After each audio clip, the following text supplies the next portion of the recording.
Hi guys, welcome back to our channel reveal GK ना। जैसा कि आपको पता है कि हमारी यहाँ पे सीएपीएफ की पीवाईक्यू सीरीज चल रही है, जिसमें अभी तक हम लोग ऑलरेडी फिजिक्स, बायोलॉजी, डिफेंस और केमिस्ट्री के पीवाईक्यूज पिछले 10 साल के हम यहाँ पे लगा चुके हैं। और हमने यहाँ पे अभी इकोनॉमिक्स स्टार्ट करी थी, जिसमें मैंने आपको ऑलरेडी बताया था कि हम यहाँ पे कंप्लीट इकोनॉमिक्स पिछले 10 साल में जो भी आपको यहाँ पे क्वेश्चंस पूछे गए हैं, हम दो पार्ट्स में डिवाइड करके कंप्लीट कर लेंगे।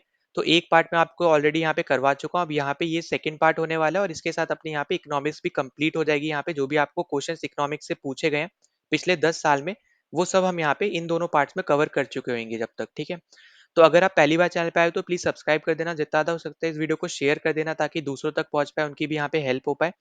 एंड साथ ही साथ अगर आपने अभी तक टेलीग्राम चैनल ज्वाइन नहीं किया तो आप ज्वाइन कर लेना, लिंक मैंने यहाँ पे डिस्क्रिप्शन में दे रखा है, वहाँ पे जाके आप ज्वाइन कर सकते हो। वहाँ पे आपको ये सारी पीडीएफ देखने को मिल जाएगी और सब वहाँ पे फ्री ऑफ कॉस्ट ही है। ठीक है, वहाँ पे आपको कुछ भी देने की जरूरत नहीं है, सब चीज़ आपको वहाँ पे पीडीएफ के फॉर्मेट में सारी पीडीएफ मैंने यहाँ पे प्रोवाइड कर रखी है, जो भी मैंने यहाँ पे यूज़ करता हूँ मैं उसको। साथ ही साथ यहाँ पे मैंने आपको जैसे पहले भी रिकमेंड कर रखा है यहाँ पे कि सीएपीएफ देने जा रहे हो आप या फिर आप सीडीएस देने जा रहे हो, मतलब किसी भी एग्जाम की आप प्रिपरेशन कर रहे हो, आपको दोनों ही एग्जाम के पीवाईक्यूज लगाने हैं, क्योंकि आपके दोनों एग्जाम का जो जीके का सिलेबस है वो आपका यहाँ पे सिमिलर है और सेम टाइप के आपके क्वेश्चंस आपको देखने को मिलेंगे, क्योंकि यहाँ पे यूपीएससी ही आपका दोनों एग्जाम्स को कंडक्ट कराता है। ठीक है, तो यहाँ पे पीवाईक्यू से रिलेटेड, सीडीएस के पीवाईक्यू से रिलेटेड मैंने ऑलरेडी यहाँ पे बना रखी है प्लेलिस्ट, तो यहाँ पे उसका लिंक मैं डिस्क्रिप्शन और आई बटन पे दे दूंगा, वहां जाके देख लेना। और सीएपीएफ की तो हमारी यहाँ पे ये चल ही रही है, इसको आप जरूर फॉलो करते रहना अगर आप सीएपीएफ की तैयारी कर रहे हो चाहे सीडीएस की कर रहे हो। ठीक है, तो दोनों ही प्लेलिस्ट का लिंक मैं यहाँ पे डिस्क्रिप्शन और आई बटन पे दे दूंगा, वहां जाके आप देख लेना। और मैथ्स का भी आप यहाँ पे अगर आप देखते हो तो मैथ्स एंड रीजनिंग की यहाँ पे एक सेपरेट आपकी यहाँ पे प्लेलिस्ट है, तो उसका भी लिंक यहाँ पे मैं डिस्क्रिप्शन और आई बटन पे दे दूंगा। जो भी आपके यहाँ पे क्वेश्चंस प्रीवियस 10 साल में आपके सीएपीएफ में पूछे गए हैं मैथ्स और रीजनिंग के, तो वहां पे जाके आप देख सकते हो। ठीक है, उस प्लेलिस्ट को आप फॉलो कर लेना। तो लिंक मैं आपको यहाँ पे डिस्क्रिप्शन और आई बटन दोनों पे यहाँ पे दे दूंगा, वहां पे जाके आप देख लेना। तो चलो हम लोग यहाँ पे शुरू कर लेते हैं। तो सबसे पहला आपको यहाँ पे क्वेश्चन पूछा जा रहा है, 2020 में यहाँ पे क्वेश्चन पूछा गया है। तो यहाँ पे आपसे बोला जा रहा है कि सौभाग्य जो कि एक सेंट्रल गवर्नमेंट स्कीम है, ये किस चीज से रिलेटेड है। ठीक है, तो देखो यहाँ पे सबसे पहली चीज आपको यहाँ पे याद रखनी है कि सौभाग्य को हम यहाँ पे किस दूसरे और नाम से हम लोग यहाँ पे इसको जानते हैं, तो वो है हमारी यहाँ पे पीएम मतलब प्रधानमंत्री, फिर सहज, प्रधानमंत्री सहज बिजली हर घर योजना। ठीक है, तो यहाँ पे चाहे आपको सौभाग्य देखने को मिल जाए यहाँ पे क्वेश्चन में या फिर ऑप्शन में, या फिर आपको पीएम सहज बिजली हर घर योजना देखने को मिल जाए, यहाँ पे कंफ्यूज नहीं होना है आपको। ठीक है, तो इसी को हम लोग यहाँ पे सौभाग्य बोलते हैं। ये आपकी यहाँ पे स्कीम है जो कि 2017 में यहाँ पे क्या हुई थी, यहाँ पे लॉन्च हुई थी। ठीक है, तो यहाँ पे ये भी इंपॉर्टेंट पॉइंट है, आपसे ये भी पूछा जा सकता है यहाँ पे क्वेश्चन देके कि यहाँ पे इनमें से क्या चीज सौभाग्य के अकॉर्डिंग यहाँ पे करेक्ट है। तो ईयर भी आपको यहाँ पे आइडिया होना चाहिए। ठीक है, और ऑब्वियस सी बात है यहाँ पे कि पीएम ने यहाँ पे इसको लॉन्च किया है। ठीक, अब इसके अलावा आपको यहाँ पे जो पता होना चाहिए यहाँ पे कि यहाँ पे इलेक्ट्रिसिटी की बात हुई है। ठीक है, इलेक्ट्रिसिटी कनेक्शंस की बात हुई है।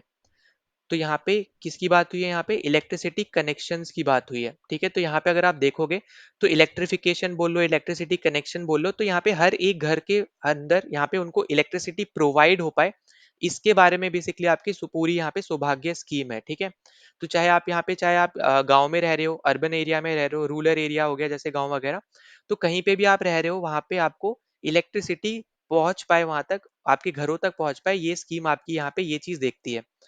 तो अगर हम यहाँ पे देखते हैं अपने ऑप्शंस को, तो पहला आपसे बोल रहा है कि providing cash money to women giving birth of single female child, तो ऐसा यहाँ पे ये स्कीम नहीं बताती है। Connecting kitchen of every household with piped cooking gas, तो यहाँ पे ये भी स्कीम आपको ये चीज नहीं बताती है। Strengthening and augmenting infrastructure for pipe water supply, ये भी आपको नहीं बताती है। तो जो डी ऑप्शन है ये आपका यहाँ पे राइट आंसर हो जाएगा कि यहाँ पे इलेक्ट्रिफिकेशन की बेसिकली बात की गई है। ठीक है, अब यहाँ पे देखो और भी आपकी स्कीम्स है जो आपको यहाँ पे ऊपर ऑप्शन दे रखा है, तो वहाँ पे और भी ऐसी स्कीम्स है जो यहाँ पे जैसे वाटर सप्लाई के रिगार्डिंग या कुकिंग गैस के रिगार्डिंग है, तो वो जैसे जैसे आपके यहाँ पे पूछी जाएंगी हम वैसे वैसे हम यहाँ पे डिस्कस करते रहेंगे। ठीक है, पर ये चीज आपको यहाँ पे याद रखनी है कि सौभाग्य जो है वो आपकी एक स्कीम है जो आपकी यहाँ पे कंप्लीट इलेक्ट्रिफिकेशन से रिगार्डिंग है, जो आपके यहाँ पे इलेक्ट्रिसिटी आपके यहाँ पे पहुंचाई जा सके यहाँ पे लोगों तक, घरों तक। तो वो आपका यहाँ पे राइट आंसर हो जाएगा। ठीक है, तो डी ऑप्शन अपना यहाँ पे राइट आंसर है ना। अगले क्वेश्चन पे चलते हैं। तो अगला क्वेश्चन आपको यहाँ पे दे रखा है, 2020 में पूछा है, तो यहाँ पे आपसे बोला जा रहा है पहल an initiative to transfer the subsidy to direct bank account of the beneficiary is related to.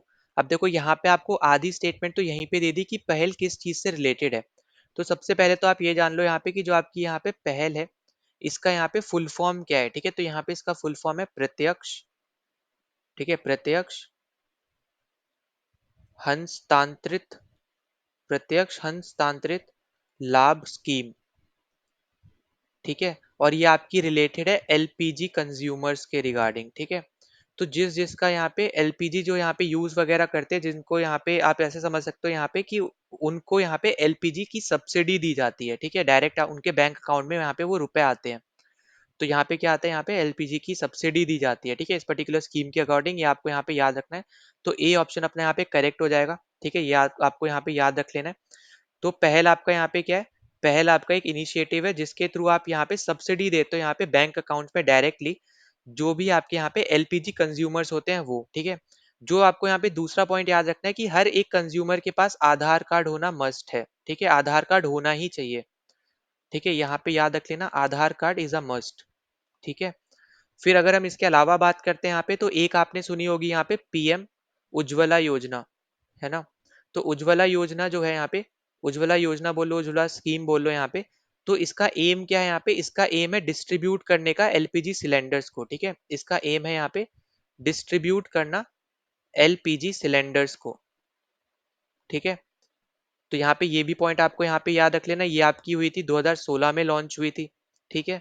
और ये जो है यहाँ पे ये जो स्कीम है, ठीक है, उज्ज्वला स्कीम, ये कौन सी मिनिस्ट्री रन करती है, तो ये आपकी मिनिस्ट्री रन करती है ministry of petroleum and natural gas, petroleum and natural gas, ठीक है। तो ये सब चीजें आपको यहाँ पे याद रखनी है, बहुत ज्यादा यहाँ पे इंपॉर्टेंट हो जाती है, दोनों ही स्कीम कभी भी आपसे यहाँ पे पूछी जा सकती है, ठीक है। तो यहाँ पे तो अपना राइट आंसर है पहल के रिगार्डिंग एलपीजी कंज्यूमर्स। ना अगले क्वेश्चन पे चलते हैं, तो अगला क्वेश्चन भी आपको यहाँ पे 2020 में ही पूछा गया है। तो यहाँ पे आपसे क्या बोला जा रहा है, mobile phones operators market in India is an example of, ठीक है। तो यहाँ पे आपको बेसिकली कुछ आपको एग्जाम्पल देते हैं टाइप ऑफ मार्केट्स के। तो ये जितने आपको चार एग्जाम्पल्स दे रखे हैं, ये क्या आपके यहाँ पे, ये सब आपके यहाँ पे टाइप ऑफ मार्केट के एग्जाम्पल्स हैं, ठीक है। पहली चीज तो यहाँ पे आपको यही पता होना चाहिए कि यहाँ पे ये सब क्या है, आपके टाइप ऑफ मार्केट्स के एग्जाम्पल है। दूसरी चीज कि यहाँ पे सबसे पहले तो हम डिस्कस कर लेते हैं यहाँ पे कि जो जो आपको यहाँ पे ऑप्शन में दे रखा है वो सब, ठीक है। तो देखो परफेक्ट कंपटीशन यहाँ पे क्या होता है, इसका मतलब जहाँ पे आपके सेलर भी इन्फानाइट हो और बायर्स भी क्या हो यहाँ पे इन्फानाइट हो, ठीक है। तो ऐसी जगह को हम क्या बोलते हैं, यहाँ पे परफेक्ट कंपटीशन बोलते हैं। और यहाँ पे जो भी चीजें होती है, मतलब जो भी आप यहाँ पे बिजनेस करते हैं यहाँ पे लोग, वो कभी भी यहाँ पे एंट्री कर सकते हैं और कभी भी यहाँ पे इस पर्टिकुलर चीज से यहाँ पे एग्जिट कर सकते हैं। अब यहाँ पे एग्जाम्पल के केस में अगर हम बात करें, तो एग्जाम्पल के केस में आपका एग्जाम्पल हो जाएगा जैसे एग्रीकल्चर के जो यहाँ पे प्रोडक्ट्स होते हैं, ठीक है, सब्जियां हो गई, या फिर कोई आपका यहाँ पे जो भी एग्रीकल्चर के थ्रू आप ग्रो करते हो, वो सारी चीजें जो हो गई, वो आपका यहाँ पे परफेक्ट कंपटीशन में आ जाएगा, क्योंकि यहाँ पे आपके सेलर भी बहुत ज्यादा है और बायर भी आपके क्या है यहाँ पे बहुत ज्यादा है, ठीक है, आम लोग जो यहाँ पे खरीदते हैं, ठीक। अब यहाँ पे अगर हम बात करते हैं यहाँ पे ओलिगोपोली की, तो ओलिगोपोली में आपको देखने को मिलते हैं जो आपके सेलर होते हैं वो यहाँ पे क्या होते हैं, बहुत कम होते हैं, ठीक है, फ्यू होते हैं। और जो आपके यहाँ पे बायर की अगर हम बात करें, तो बायर आपके यहाँ पे क्या होते हैं, बायर आपके होते हैं बहुत ज्यादा, ठीक है, मैनी होते हैं। तो बायर आपके ज्यादा है पर सेलर आपके क्या है यहाँ पे कम है। तो ऐसे यहाँ पे मार्केट को हम क्या बोलते हैं, यहाँ पे ओलिगोपोली बोलते हैं। और यहाँ पे जो एंट्री होती है ना, बहुत ज्यादा रिस्ट्रिक्टेड होती है, मतलब बहुत ज्यादा मुश्किल से यहाँ पे आप क्या कर पाते हो, यहाँ पे एंटर कर पाते हो, ठीक है। तो यहाँ पे ये पॉइंट याद रख लेना, ये रिस्ट्रिक्टेड एंट्री है, पर एग्जिट आपका यहाँ पे इजी हो जाता है, ठीक है। एग्जिट आपका यहाँ पे क्या है, आपकी फ्रीडम है कि आप कभी भी यहाँ पे एग्जिट कर जाओ, वो आपके ऊपर है। अगर हम इसके केस में बात करते हैं यहाँ पे एंट्री एंड एग्जिट की, तो दोनों में ही यहाँ पे इसकी आपकी यहाँ पे अगर आप मान लो यहाँ पे परफेक्ट कंपटीशन की बात करते हो, अगर आप यहाँ पे अपना सामान बेच रहे हो इस पर्टिकुलर केस में, ठीक है, इस पर्टिकुलर मार्केट में, तो एंट्री और एग्जिट में दोनों में ही आपकी यहाँ पे फ्रीडम है, आप कभी चाहो वहां पे ज्वाइन कर सकते हो, कभी भी आप यहाँ पे एग्जिट कर सकते हो। पर सेम केस आपको यहाँ पे ओलिगोपॉली में नहीं देखने को मिलेगा, ठीक है, ओलिगोपॉली में देखने को नहीं मिलेगा। वहां पे आप एंटर को आप करना, आपका एंटर करना बहुत ज्यादा मुश्किल है, पर एग्जिट आप इजीली कर सकते हो। अब यहाँ पे एग्जाम्पल क्या होगा, एग्जाम्पल्स में आपकी जैसे सारे आपके यहाँ पे पेट्रोलियम की यहाँ पे जितनी भी कंपनीज हैं वो सब आपके यहाँ पे इसमें एग्जाम्पल्स में आ जाएंगी, ठीक है। फिर नेक्स्ट अगर हम बात करते हैं यहाँ पे मोनोपोली की, तो मोनोपोली जो होता है यहाँ पे, तो इसमें जो आपके यहाँ पे सेलर है वो आपका सिर्फ एक होता है, और बायर जो होते हैं आपके पास ये आपके बहुत ज्यादा होते हैं, ठीक है, मैनी होते हैं। तो ऐसी कौन से यहाँ पे एग्जांपल है, अभी मैंने आपको यहाँ पे बताया जैसे रेलवे हो गया, ठीक है, रेलवे सिर्फ अकेली यहाँ पे इंडियन रेलवे जो यहाँ पे रेलवे चलाती है, उसके अलावा कोई प्राइवेट या फिर कोई भी गवर्नमेंट की और कोई एजेंसी नहीं है जो यहाँ पे रेलवेज चलाती है, ठीक है, यहाँ पे वगैरह ट्रेन वगैरह चलाती है। तो उसमें यहाँ पे उसकी कंप्लीट मोनोपोली है, मतलब वो जो रूल चाहे वो यहाँ पे चला सकती है। टिकट का प्राइस जितना करना चाहे उतना कर सकती है, क्योंकि हमें पता है कि अगर मान लो यहाँ पे ऐसी मार्केट है जहाँ पे आपके बायर्स बहुत ज़्यादा है पर सेलर भी अच्छे खासे हैं, तो उस केस में क्या होगा कि जो सेलर्स होंगे उनको अगर अपना सामान बेचना है, तो वो एक अच्छे प्राइस आपको यहाँ पे देंगे, ठीक है? सामान को यहाँ पे कम प्राइस में देंगे और बायर भी यहाँ पे उसको बाय कर सकते हैं। पर मोनोपोली में क्या हो जाता है यहाँ पे कि क्योंकि वो अकेला ही है, तो वो जितना चाहे उतना वो प्राइस रख सकता है, ठीक है? अगर आइडियली अगर हम यहाँ पे बात करते हैं तो। और फिर अगर आपको यहाँ पे दे रखा है मोनोप्लास्टिक कंपटीशन, तो मोनोप्लास्टिक आपका यहाँ पे क्या होता है, जहाँ पे आपके जो बायर होते हैं वो यहाँ पे लार्ज नंबर में होते हैं, साथ ही साथ सेलर भी आपके यहाँ पे क्या होते हैं, लार्ज नंबर में होते हैं, ठीक है? तो सेलर भी आपके एंड बायर भी आपके, ठीक है? तो दोनों ही आपकी क्या होते हैं यहाँ पे, मैनी बोल रहा हूँ, अगर मैं मैनी बोल लो या फिर लार्ज नंबर बोल लो, किसी भी तरीके से आप यहाँ पे याद रखना कि दोनों ही आपके क्या होते हैं, लार्ज नंबर में होते हैं, बहुत ज्यादा होते हैं। और साथ ही साथ जो यहाँ पे आप प्रोडक्ट देखोगे ना, तो यहाँ पे जो प्रोडक्ट होता है वो आपका यहाँ पे सिंपल ही होता है, ठीक है, मतलब सिंपलर होता है, मतलब सेम तरीके का आपको यहाँ पे प्रोडक्ट देखने को मिलेगा। पर यहाँ पे जो आपके सेलर्स होंगे वो अलग तरीके का आपका यहाँ पे प्रोडक्ट को डिफरेंशिएट करेंगे, ठीक है? तो ये चीज़ बस आपको समझनी है यहाँ पे मोनोपोली और मोनोप्लास्टिक के बीच में। तो यहाँ पे जो अपना राइट आंसर होने वाला है वो अपना क्या होने वाला है यहाँ पे, तो मोबाइल फोन जो ऑपरेटर्स हैं वो आपके होते हैं यहाँ पे ओलिगोपोली, ठीक है, जहाँ पे एंटर करना बहुत ज़्यादा मुश्किल है, एग्जिट करने बहुत ज़्यादा ईज़ी है, और बायर्स आपके यहाँ पे बहुत ही ज़्यादा हैं। आपको पता है अगर आप मोबाइल चला रहे हो, आपको सिम वगैरह कुछ भी चाहिए तो आप यहाँ पे लेना पड़ेगा, ठीक है? साथ ही साथ आपके यहाँ पे जो सेलर है वो बहुत ज़्यादा कम है। तो सी ऑप्शन अपना क्या हो जाएगा यहाँ पे, राइट आंसर हो जाएगा। नाउ आगे चलते हैं यहाँ पे, तो आगे आपको दे रखा है, तो अगला भी आपको यहाँ पे 2020 से ही क्वेश्चन देखने को मिलेगा। तो यहाँ पे आपको पूछा जा रहा है कि fixation of price level for wheat and rice by the commission of agriculture cost and prices is an example of. तो यहाँ पे जो राइट आंसर है वो है यहाँ पे अपना सपोर्ट प्राइस।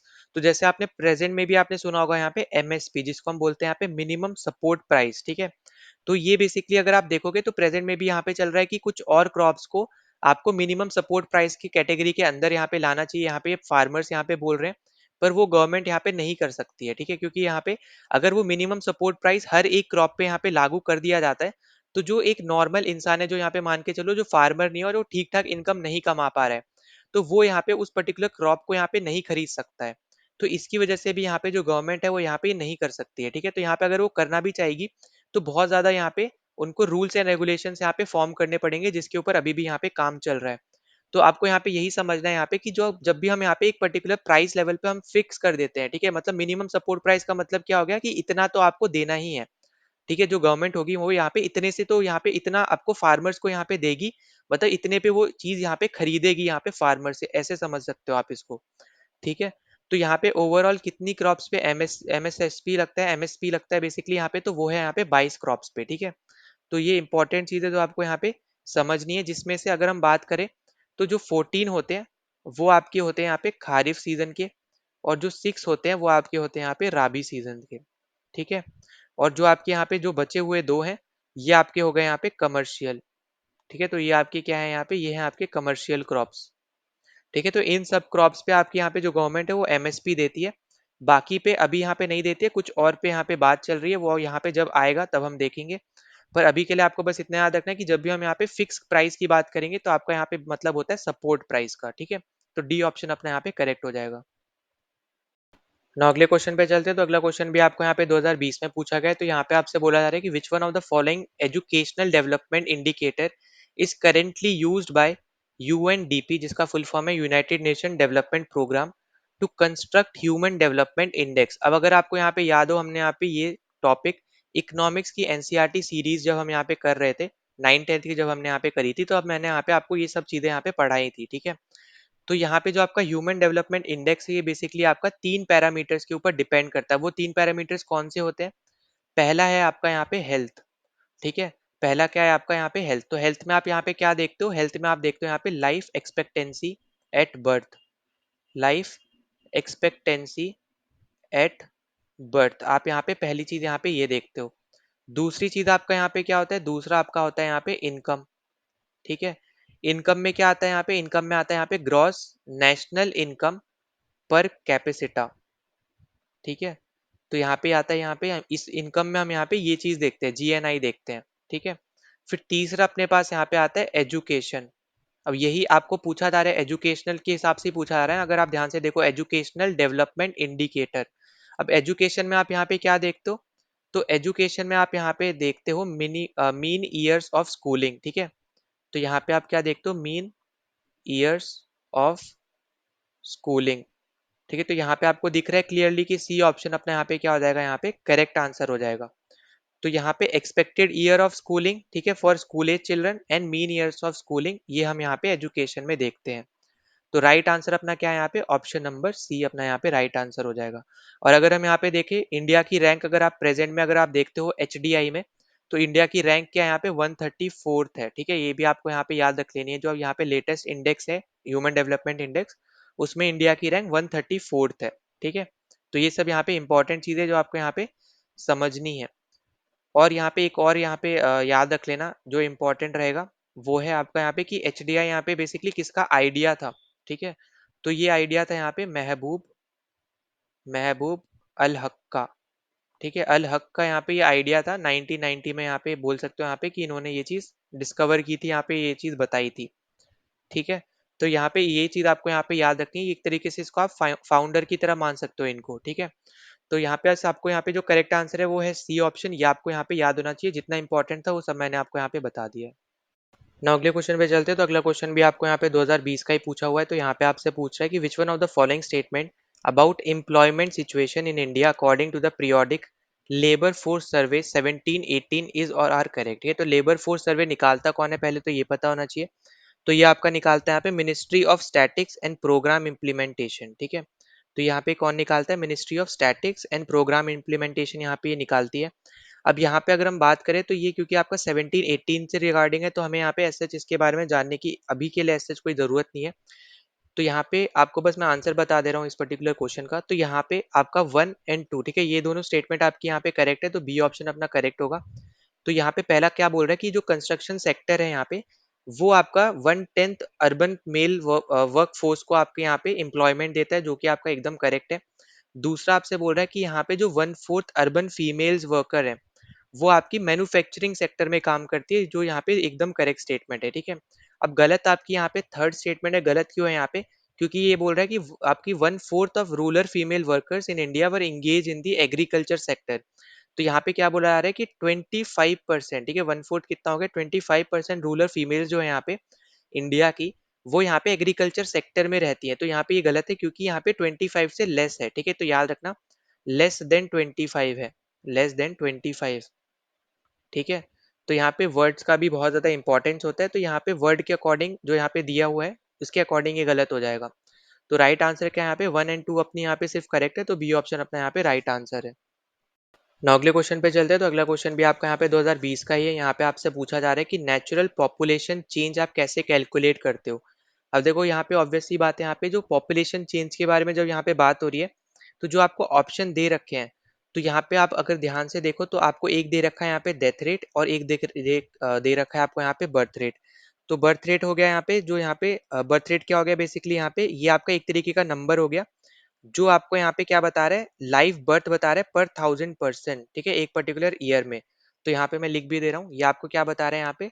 लाइव बर्थ बता रहा है यहाँ पे पर 1000%, ठीक है, इन a year, in a year, ठीक है। अगर हम वहीं पे डेथ रेट की बात करते हैं, तो ये भी आपको यहाँ पे क्या बताता है? ये आपको यहाँ पे बताता है डेथ, ठीक है, डेथ के हिसाब से यहाँ पे बताता है। तो यहाँ पे कितने लोग की यहाँ पे डेथ हुई है?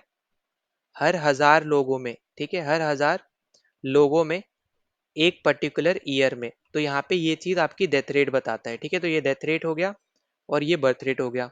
तो जब आपको यहाँ पे पॉपुलेशन चेंज निकालना होगा, तो ऑब्वियस सी बात है यहाँ पे कि जो मान लो आपकी प्रेजेंट टाइम में मान लो 100 की आपकी पॉपुलेशन है, उसमें से यहाँ पे हम मान के चलते कि 20 की यहाँ पे डेथ हो गई और 30 लोग यहाँ पे नए, यहाँ पे उनकी बर्थ हुई।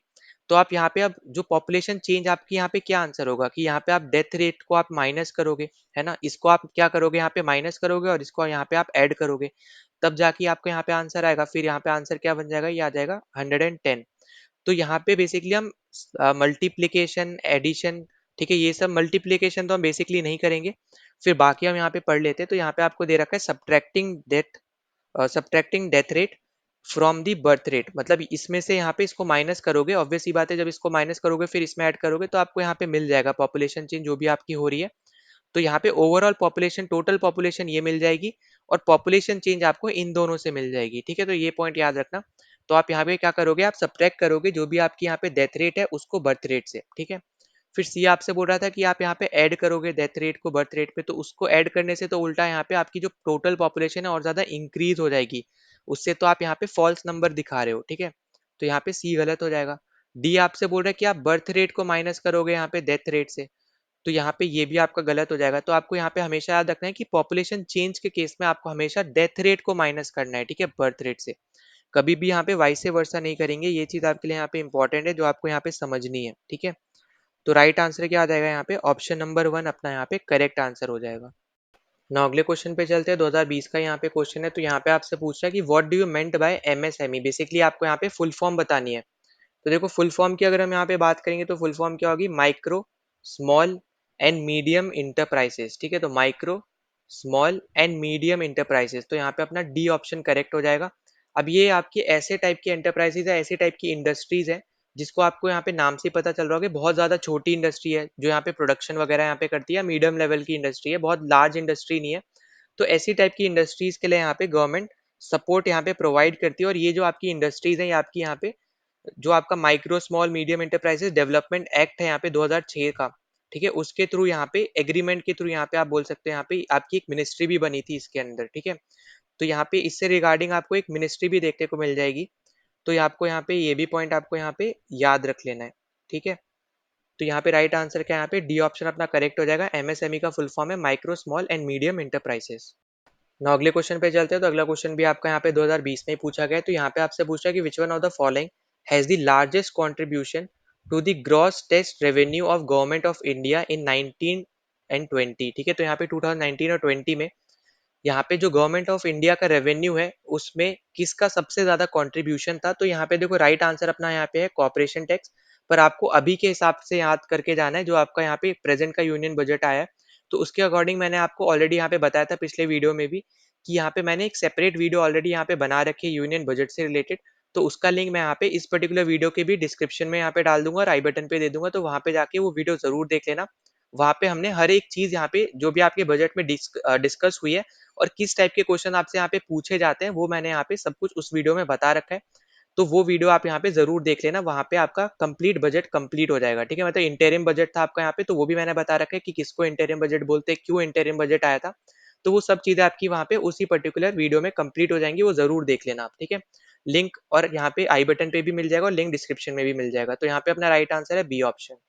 ना अगले क्वेश्चन पे चलते हैं। तो अगला क्वेश्चन अब आपको यहाँ पे 2021 का देखने को मिल रहा है। तो यहाँ पे आपसे पूछा जा रहा है कि on the basis of employment conditions the economy is divided into. देखो अब एम्प्लॉयमेंट कंडीशन के अकॉर्डिंग अगर हम बात करें तो आपकी जो इकोनॉमी है वो आपकी यहाँ पे ऑर्गेनाइज एंड अनऑर्गेनाइज सेक्टर में आपके यहाँ पे डिवाइड होती है। अब देखो ऑर्गेनाइज और अनऑर्गेनाइज सेक्टर आपके क्या होते हैं। तो ऑर्गेनाइज सेक्टर में आपकी ऐसी आपकी कंपनीज आती हैं, या फिर आप बोल सकते हैं यहाँ पे गवर्नमेंट कंपनीज हो गई या फिर प्राइवेट कंपनीज हो गई, जो यहाँ पे कंप्लीटली रजिस्टर्ड है यहाँ पे आपकी जो यहाँ पे गवर्नमेंट है उसके अंडर, ठीक है। साथ ही साथ जो यहाँ पे उस कंपनी में या फिर उस पर्टिकुलर ऑर्गेनाइजेशन में जो भी यहाँ पे एम्प्लॉय होंगे तो उनको सर्टेन बेनिफिट्स भी यहाँ पे मिलते हैं, उनको एक परफेक्ट सैलरी मिलती है, ठीक है। जो यहाँ पे टाइम डिसाइड होगा उसी टाइम पे यहाँ पे उनको सैलरी मिलेगी। तो उन एम्प्लॉयज के लिए भी यहाँ पे एक अच्छा काम होता है और उनको रेगुलर सैलरी मिलती रहती है, ठीक है। वहीं पे अगर हम यहाँ पे अनऑर्गेनाइज सेक्टर की बात करते हैं तो यहाँ पे बहुत ज्यादा छोटे जो सेक्टर्स हैं आपके वो आते हैं, और साथ ही साथ ऐसे सेक्टर्स आते हैं जो गवर्नमेंट के कंट्रोल से बाहर है, ठीक है। तो ये भी पॉइंट आपको यहाँ पे याद रखना। जैसे एग्जांपल के तौर पे अगर हम बात करें, जैसे आपके यहाँ पे कोई शॉप हो गई, ठीक है, जो लोकल शॉप ओनर्स होते हैं जो वो यहाँ पे जो शॉप ओ करते हैं ओन करते हैं, तो वो सारी जो शॉप्स हो गई वो आपकी अनऑर्गेनाइज सेक्टर में आएगी, जो कि यहाँ पे गवर्नमेंट के कंडीशन से बाहर है, ठीक है, आउटसाइड उनके कंट्रोल से बाहर है। तो अगर हम इसके रिस्पेक्ट में बात करें तो यहाँ पे जो वर्कर्स होंगे वो आपको देखने को मिलेंगे, यहाँ पे इनको हम कैजुअल वर्कर्स भी बोलते हैं, जो यहाँ पे कंस्ट्रक्शन में हम लोग बोलते हैं जनरली। तो कंस्ट्रक्शन के टाइम पे जो यहाँ पे वर्कर्स होते हैं उनको हम कैजुअल वर्कर्स बोलते हैं। तो वो भी आपके यहाँ पे इसी के एग्जाम्पल है अनऑथराइज सेक्टर के, ठीक है।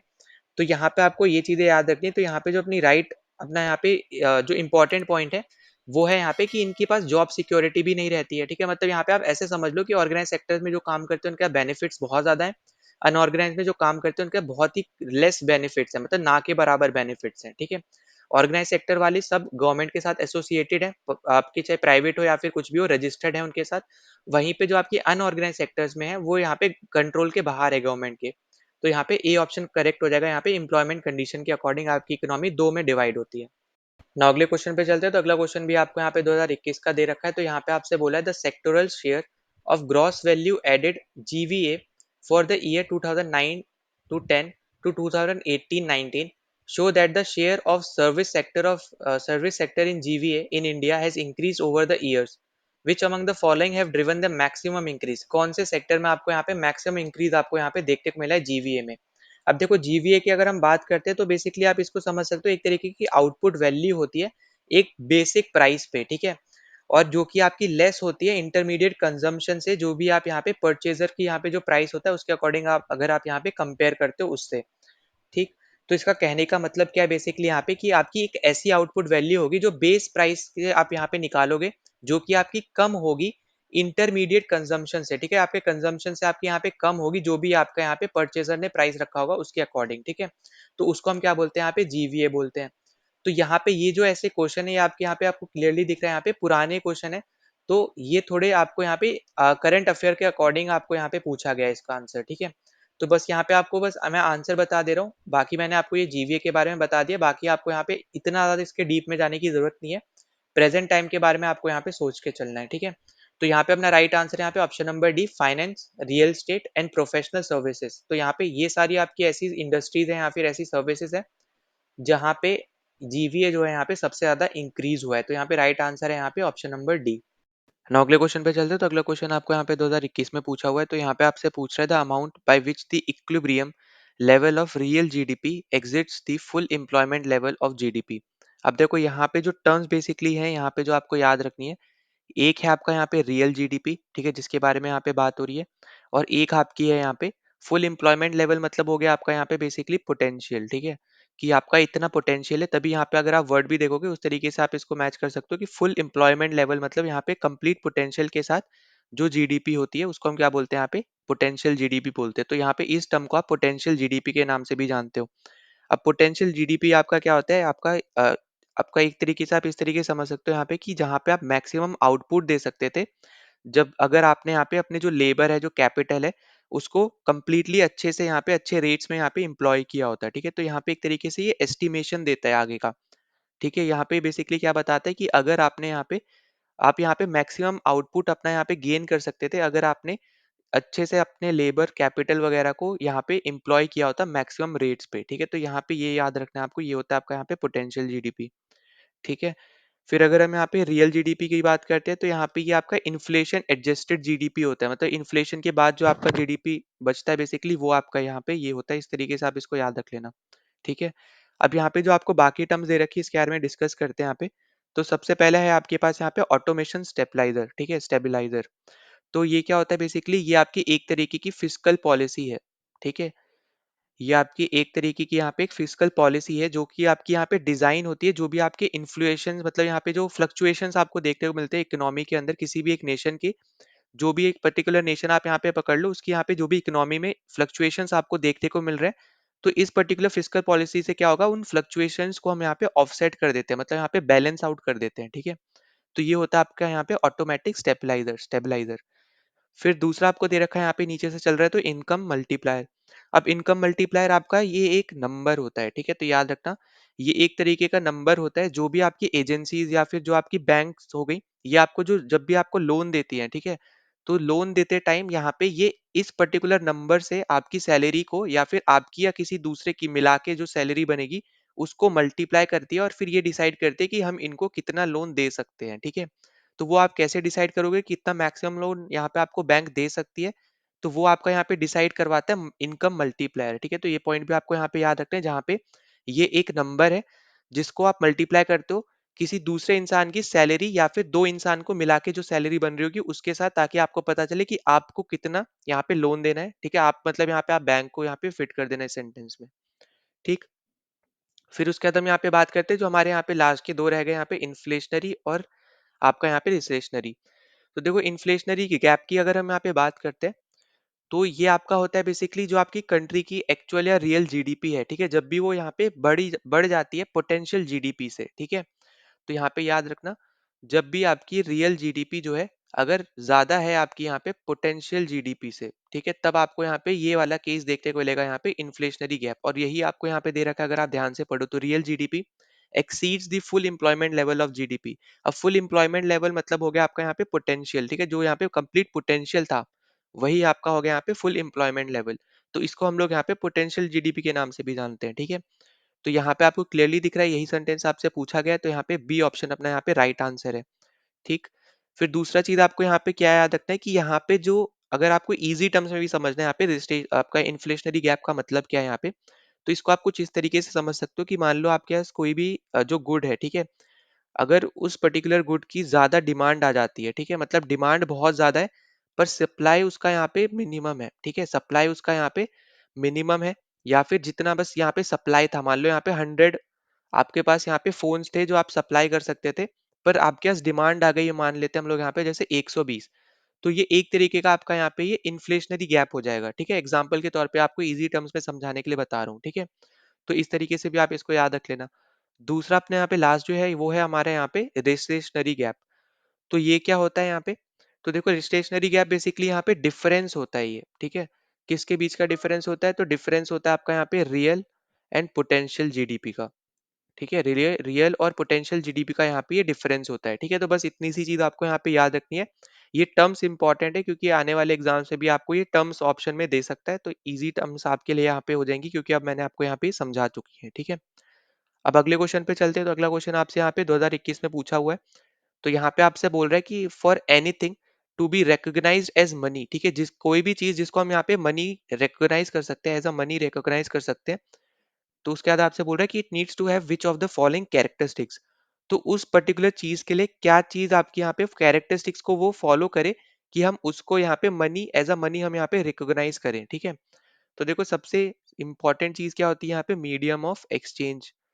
मतलब यहाँ पे अगर आप किसी भी चीज को मनी का यहाँ पे जो दर्जा है वो आप अगर दे रहे हो, तो इसका मतलब क्या है यहाँ पे कि आप अगर जैसे मान लो आपको कोई सामान खरीदना है, तो अब आप यहाँ पे वो पर्टिकुलर चीज जाके उसको दोगे तो आपको वो वाला सामान मिल जाएगा। जैसे एग्जांपल के तौर पे अगर हम माने कि आपको जैसे मान लो स्मार्टफोन लेना है, ठीक है, और हम यहाँ पे मान लेते हैं कि आप किसी भी एक चीज को, ऐसी चीज को आप यहाँ पे मनी बनाना चाह रहे हो। जैसे एग्जाम्पल के तौर पे चलो हम यहाँ पे ले रहे हैं राइस, ठीक है। अगर आप यहाँ पे राइस को मनी बनाना चाह रहे हो, ठीक है, एज अ मनी आप यहाँ पे डिक्लेयर करना चाह रहे हो कि यहाँ पे ये देकर भी आप सामान खरीद सकते हो, तो यहाँ पे मीडियम ऑफ एक्सचेंज का मतलब क्या हुआ कि आप यहाँ पे जिससे भी स्मार्टफोन खरीद रहे हो उसको यहाँ पे राइस दे दोगे, और राइस के बदला भी वो यहाँ पे आपको स्मार्टफोन देगा, है ना। तो यहाँ पे मीडियम ऑफ एक्सचेंज आपका एक इंपॉर्टेंट हो जाता है। दूसरा पेमेंट्स में आपकी यहाँ पे ये हेल्प करता है, ठीक है, ऑब्वियस सी बात है, यहाँ पे जब कुछ खरीदोगे तो आपको पेमेंट तो करनी ही है। तीसरा आपका हो जाएगा यहाँ पे कि एक एक तरीके से यहाँ पे ये आपका एक मेजरिंग टूल है। मतलब यहाँ पे मेजरिंग टूल का मतलब क्या हुआ कि जो भी सामान बेचा जा रहा है उसकी क्या वैल्यू है वो आपको पैसा बताता है, ठीक है। मतलब यहाँ पे जैसे अगर हम राइस लेके चल रहे हैं, तो जैसे मान लो हम यहाँ पे 1 kg ऑफ राइस देते हैं स्मार्टफोन खरीदने के लिए। फिर अगर हमें मान लो यहाँ पे फ्रिज खरीदना है, फ्रिज के लिए हम यहाँ से दे देते हैं 3 kg राइस। तो यहाँ पे ये जो क्वांटिटी है यहाँ पे राइस की, जिसको हमने एज अ मनी हमने डिक्लेयर किया, ठीक है, तो यहाँ पे ये आपको बता रहा है कि यहाँ पे स्मार्टफोन और फ्रिज की क्या वैल्यू है, ठीक है। तो ये पॉइंट आपको यहाँ पे याद रखना है, ठीक है। अब देखो यहाँ पे जब हम कैरेक्टरिस्टिक्स की बात करते हैं, कैरेक्टरिस्टिक्स में आपको यहाँ पे क्या याद रखना है, सबसे पहला यहाँ पे मैं लिखते हुए चल रहा हूँ, ठीक है, तो इसको सबको नोट डाउन कर लेना। तो पहला है आपका यहाँ पे डिविजिबिलिटी, ठीक है, मतलब आप यहाँ पे टुकड़ों में तोड़ सकते हो अपने यहाँ पे रुपए को, जैसे रुपए अपने यहाँ पे पैसे वगैरह, इसको इस तरीके से आप यहाँ पे डिवाइड कर सकते हो। दूसरा है आपका यहाँ पे पोर्टेबिलिटी। पोर्टेबिलिटी मतलब क्या होगा कि आप अपने साथ वो लेके घूम सकते हो, ठीक है, इतने ज्यादा यहाँ पे वो एफिशिएंट होना चाहिए कि आप अपने साथ वो लेके कहीं पे भी अगर आप जा रहे हो तो आप जाके इजीली यहाँ पे घूम सकते हो। अब जैसे अगर हम यहाँ पे राइस लेके चले, तो हम इसको यहाँ पे ऐसा सच नहीं बना पाएंगे क्योंकि हमारे पास फिर राइस होना चाहिए उस टाइम पे, ठीक है। फिर अगर हम यहाँ पे नेक्स्ट की बात करते हैं, तो नेक्स्ट अपने पास यहाँ पे आ जाता है एक्सेप्टेबिलिटी। अब एक्सेप्टेबिलिटी मतलब यहाँ पे क्या हो गया, इसका मतलब हो गया यहाँ पे कि लोगों को भी यहाँ पे एक्सेप्ट करना है कि यहाँ पे ये जो आपकी यहाँ पे जो राइस हम यहाँ पे लेके चल रहे हैं, तो वो भी दो दूसरे लोग हैं यहाँ पे वो एक्सेप्ट करे कि हाँ वो राइस लेंगे, उसके बदले यहाँ पे आपको सामान बेचेंगे। तो यहाँ पे एक्सेप्ट करना भी इम्पोर्टेंट है, ठीक है। फिर यहाँ पे अगला हमारे पास आ जाता है स्कार सिटी। तो स्कार सिटी मतलब यहाँ पे बेसिकली होता है कि आप यहाँ पे लिमिटेड अमाउंट में आप यहाँ पे इस मनी को छापोगे, ठीक है? कोई भी चीज़ जिसको भी आप मनी बना रहे हो, तो उसको आप लिमिटेड अमाउंट में छापोगे, ठीक है? तो ये पॉइंट याद रखना। फिर अपने पास आ जाता है नेक्स्ट स्टेबिलिटी, स्टेबिलिटी आपकी होनी चाहिए, ठीक है, मनी में। फिर डिफिकल्ट टू इमिटेट। अब इमिटेट मतलब यहाँ पे क्या हो गया कि आप जिस भी चीज से आप यहाँ पे ये मनी बना रहे हो, वो इजीली अवेलेबल नहीं होना चाहिए, ठीक है, क्योंकि यहाँ पे हो सकता है कि आगे जाके फिर आपको यहाँ पे जो नकली नोट्स होते हैं, ठीक है, वो आपको देखने को मिल जाए मार्केट में। तो उससे अच्छा है यहाँ पे कि आपको ऐसी चीज यहाँ पे बनानी है, ऐसी चीजों से आपको यहाँ पे ये करेंसीज वगैरह बनानी है कि आपको यहाँ पे कोई भी इसको इमिटेट ना कर पाए, ठीक है। तो यहाँ पे याद रखना डिफिकल्ट टू इमिटेट, ठीक है, डिफिकल्ट टू इमिटेट, ठीक है। तो ये सारे पॉइंट्स आपको यहाँ पे याद रखने हैं। अब देखो, अगर हम यहाँ पे बात करते हैं मनी को रिकग्नाइज करने के लिए, तो पहला आपको बोल रहा है act as an immediate in the exchange of process. तो हाँ, एकदम करेक्ट है यहाँ पे कि अगर आपको यहाँ पे कुछ लेना है तो आपको यहाँ पे मनी देना पड़ेगा, तभी आप ऐसी चीजों को आप यहाँ पे मनी बोलते हो ना। तो वही मैंने आपको समझाया था, मीडियम ऑफ एक्सचेंज आपका यहाँ पे पहला वाला है। फिर standard unit for coating prices, ठीक है, मतलब यहाँ पे कि यहाँ पे किसका कितना प्राइस होगा, ये आपका क्या बताता है, मनी बताता है, ये भी एकदम करेक्ट है। फिर मस्ट बी इजिली डिविजिबल, तो यहाँ पे आपको दिख रहा है, यहाँ पे मैंने आपको पहले में ही समझाया था, डिविजिबल होना चाहिए। फिर फोर्थ आपसे बोल रहा है कि have higher value in alternative users. अब देखो यहाँ पे ये जो चीज है, ये आपकी बेसिकली यहाँ पे गलत हो जाएगी। क्यों? क्योंकि अगर आप देखो, जैसे मान के चलते हैं हम लोग यहाँ पे कि आप एक तरफ स्मार्टफोन खरीद रहे हो और एक तरफ आप अगर यहाँ पे फ्रिज खरीद रहे हो, ठीक है। अब यहाँ पे ये क्या बोलना चाह रहे हैं बेसिकली यहाँ पे कि एक जगह मान लो आप स्मार्टफोन खरीद रहे हो, तो जो 1 kg आपने यहाँ पे दिया, ठीक है, उसकी सेम वैल्यू है, ठीक है। मतलब यहाँ पे कहने का क्या है, जैसे मान लो एक स्मार्टफोन आप खरीदते हो जो 10 रुपए का है, ठीक है, इसको इजी टर्म्स में समझाने के लिए मान लो कि आपका यहाँ पे ये 10 रुपए का है, ठीक है। और फ्रिज जो है आपका यहाँ पे, ये आपका मान लेते हैं हम लोग यहाँ पे 50 रुपए का है, ठीक है। तो यहाँ पे जो आप यहाँ पे 10 रुपए दे रहे हो, तो ऐसा नहीं है कि यहाँ पे इस 10 रुपए की वैल्यू 5 रुपए है, यहाँ पे वो 10 रुपए 10 रुपए ही है, चाहे आप स्मार्टफोन खरीदो या फ्रिज खरीदो, कुछ भी चीज खरीदो, अगर आप 10 रुपए दे रहे हो तो उसकी वैल्यू 10 रुपए ही होगी। ऐसा नहीं होगा कि आप कोई बड़ी चीज खरीद रहे हो तो वहां पे वो 10 रुपए 1000 रुपए में कन्वर्ट हो जाएगा, जब छोटी चीज खरीदोगे वो 10 रुपए की वैल्यू 5 रुपए हो जाएगी। तो ऐसा नहीं है, 10 रुपए जो है यहाँ पे वो फिक्स अमाउंट है, वो 10 रुपए ही रहेगा, ठीक है। तो यहाँ पे ये जो आपको बोल दिया कि हायर वैल्यू होगी अल्टरनेटिव यूजेस में, तो ये गलत हो जाएगा। तो अपना राइट आंसर क्या हो जाएगा यहाँ पे, 1, 2 एंड 3, ठीक है, सी ऑप्शन अपना यहाँ पे करेक्ट हो जाएगा। नाउ अगले क्वेश्चन पे चलते हैं। तो अगला क्वेश्चन भी आपको यहाँ पे 2021 में ही पूछा हुआ है। तो यहाँ पे आपसे क्या पूछा है कि which one of the following statement is not correct, ठीक है। नॉट आपसे बोल रहा है, कीवर्ड्स को यहाँ पे ध्यान से हमें यहाँ पे क्वेश्चन में देखना है। तो सबसे पहले तो आपको जो 4 स्टेटमेंट दे रखी है, इनके बारे में हम यहाँ पे डिस्कस करते हैं। तो देखो, यहाँ पे सबसे पहला आपसे बोल रहा है कि when the economy grows slowly than its potential the employment rate rises। तो यहाँ पे ये जो स्टेटमेंट है यहाँ पे एकदम करेक्ट है कि जब भी आपकी यहाँ पे जो इकोनॉमी होती है, ठीक है, वो जब यहाँ पे धीरे धीरे ग्रो करेगी, तो उस केस में यहाँ पे क्या हो रहा है कि वो अपने फुल पोटेंशियल पे नहीं है। जब वो फुल पोटेंशियल पे नहीं है, तो जो आपका अनएम्प्लॉयमेंट रेट होगा वो आपका यहाँ पे इंक्रीज करेगा, ठीक है। और अभी मैंने आपको थोड़ी देर पहले आपका पोटेंशियल जीडीपी जैसे समझाया था। तो फुल पोटेंशियल मतलब क्या हो गया कि जो आपका यहाँ पे लेबर है, जो भी आपकी यहाँ पे आपके कैपिटल है, उसको आपने अच्छे तरीके से यहाँ पे इन्वेस्ट करके रखा है कंप्लीटली यहाँ पे, ठीक है। तो वो आपका हो गया फुल पोटेंशियल, मतलब जितना आप कम कर सकते थे आपने सब काम करना है, ठीक है। जितनी भी आपकी यहाँ पे, एक तरीके से आप इस तरीके से समझ लो कि आप कितने अवेलेबल हो, मतलब आपकी आपकी क्या एबिलिटी है कोई भी एक पर्टिकुलर काम करने की, ठीक है। तो उसको आप इस तरीके से समझ सकते हो।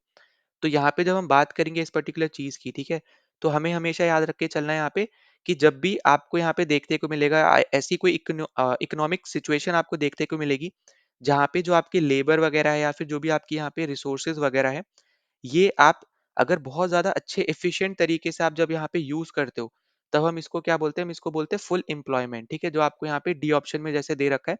तो फुल एम्प्लॉयमेंट मतलब क्या हो गया, जहाँ पे आप अपनी यहाँ पे जो लेबर फोर्सेज है, जो लेबर रिसोर्सेज है, उसको बहुत अच्छी तरीके से एफिशिएंट वे में आप यहाँ पे यूज़ करते हो, तब हम बोलते हैं यहाँ पे फुल एम्प्लॉयमेंट आप प्रोवाइड कर रहे हो। और जब आप यहाँ पे फुल एम्प्लॉयमेंट प्रोवाइड करते हो, तो उस केस में जो आपकी अनएम्प्लॉयमेंट रेट होती है वो नेगेटिव होती है, एकदम करेक्ट है। अब क्यों नेगेटिव होती है, जैसे मैंने आपको बताया, यहाँ पे क्या कर रहे हो आप कि आपके पास जो भी यहाँ पे लेबर रिसोर्सेज है, उसको आप यहाँ पे मोस्ट एफिशिएंट वे में आप यहाँ पे यूज कर रहे हो कि हर एक को यहाँ पे एक तरीके से समझ लो यहाँ पे एम्प्लॉयमेंट मिल जाए। जब एम्प्लॉयमेंट मिल ही रही है, तो यहाँ पे जो आपकी अनएम्प्लॉयमेंट रेट होगी ना, वो यहाँ पे नेगेटिव में शो करेगा, ठीक है। तो ये पॉइंट आपको यहाँ पे याद रखना है। तो ए और डी अपना ऑप्शन यहाँ पे होना नहीं है, ठीक है, दोनों ही आपके यहाँ पे करेक्ट ऑप्शन है। फिर अगर हम बात करते हैं यहाँ पे सी की, तो सी आपसे बोल रहा है कि recession in the economy leads to cyclic cyclic unemployment. अब यहाँ पे ये स्टेटमेंट भी आपकी करेक्ट है, तो यहाँ पे ये भी आपको एक तरीके से फैक्ट याद रखना है कि जब भी आपको रिसेशन देखने को मिलता है, तो उस केस में आपको यहाँ पे साइक्लिक अनएम्प्लॉयमेंट देखने को मिलेगा। अब यहाँ पे इसका कहने का मतलब क्या है? तो देखो, साइक्लिक अनएम्प्लॉयमेंट आपका बेसिकली क्या होता है? ये आपका ऐसा अनएम्प्लॉयमेंट होता है जो आपका अकर करता है बिजनेस साइकिल में, ठीक है? अब बिजनेस साइकिल में आपका अकर कर रहा है, और यहाँ पे एक चीज याद रखना कि यहाँ पे ये आपका डिक्लाइन करता है जब आपकी इकोनॉमिक ग्रोथ होती है, ठीक है? जब आपकी यहाँ पे इकोनॉमी ग्रो होगी, तब आपका यहाँ पे ये चीज क्या होगा? यहाँ पे डिक्लाइन करेगा, ठीक है? यहाँ पे जब ग्रो हुई तब यहाँ पे ये चीज डिक्लाइन करेगा। जब यहाँ पे नीचा हुआ, मतलब यहाँ पे जब आपकी यहाँ पे ये गिर रही है इकोनॉमी, तो उस केस में मतलब यहाँ पे गिर रही है, मतलब यहाँ पे क्या होगा? रिसेशन आ गया, ठीक है? गिर रही है मतलब यहाँ पे रिसेशन आ गया, तो उस केस में आपका यहाँ पे ये जो होगा, यहाँ पे ये इंक्रीज करेगा, ठीक है? Cyclic unemployment.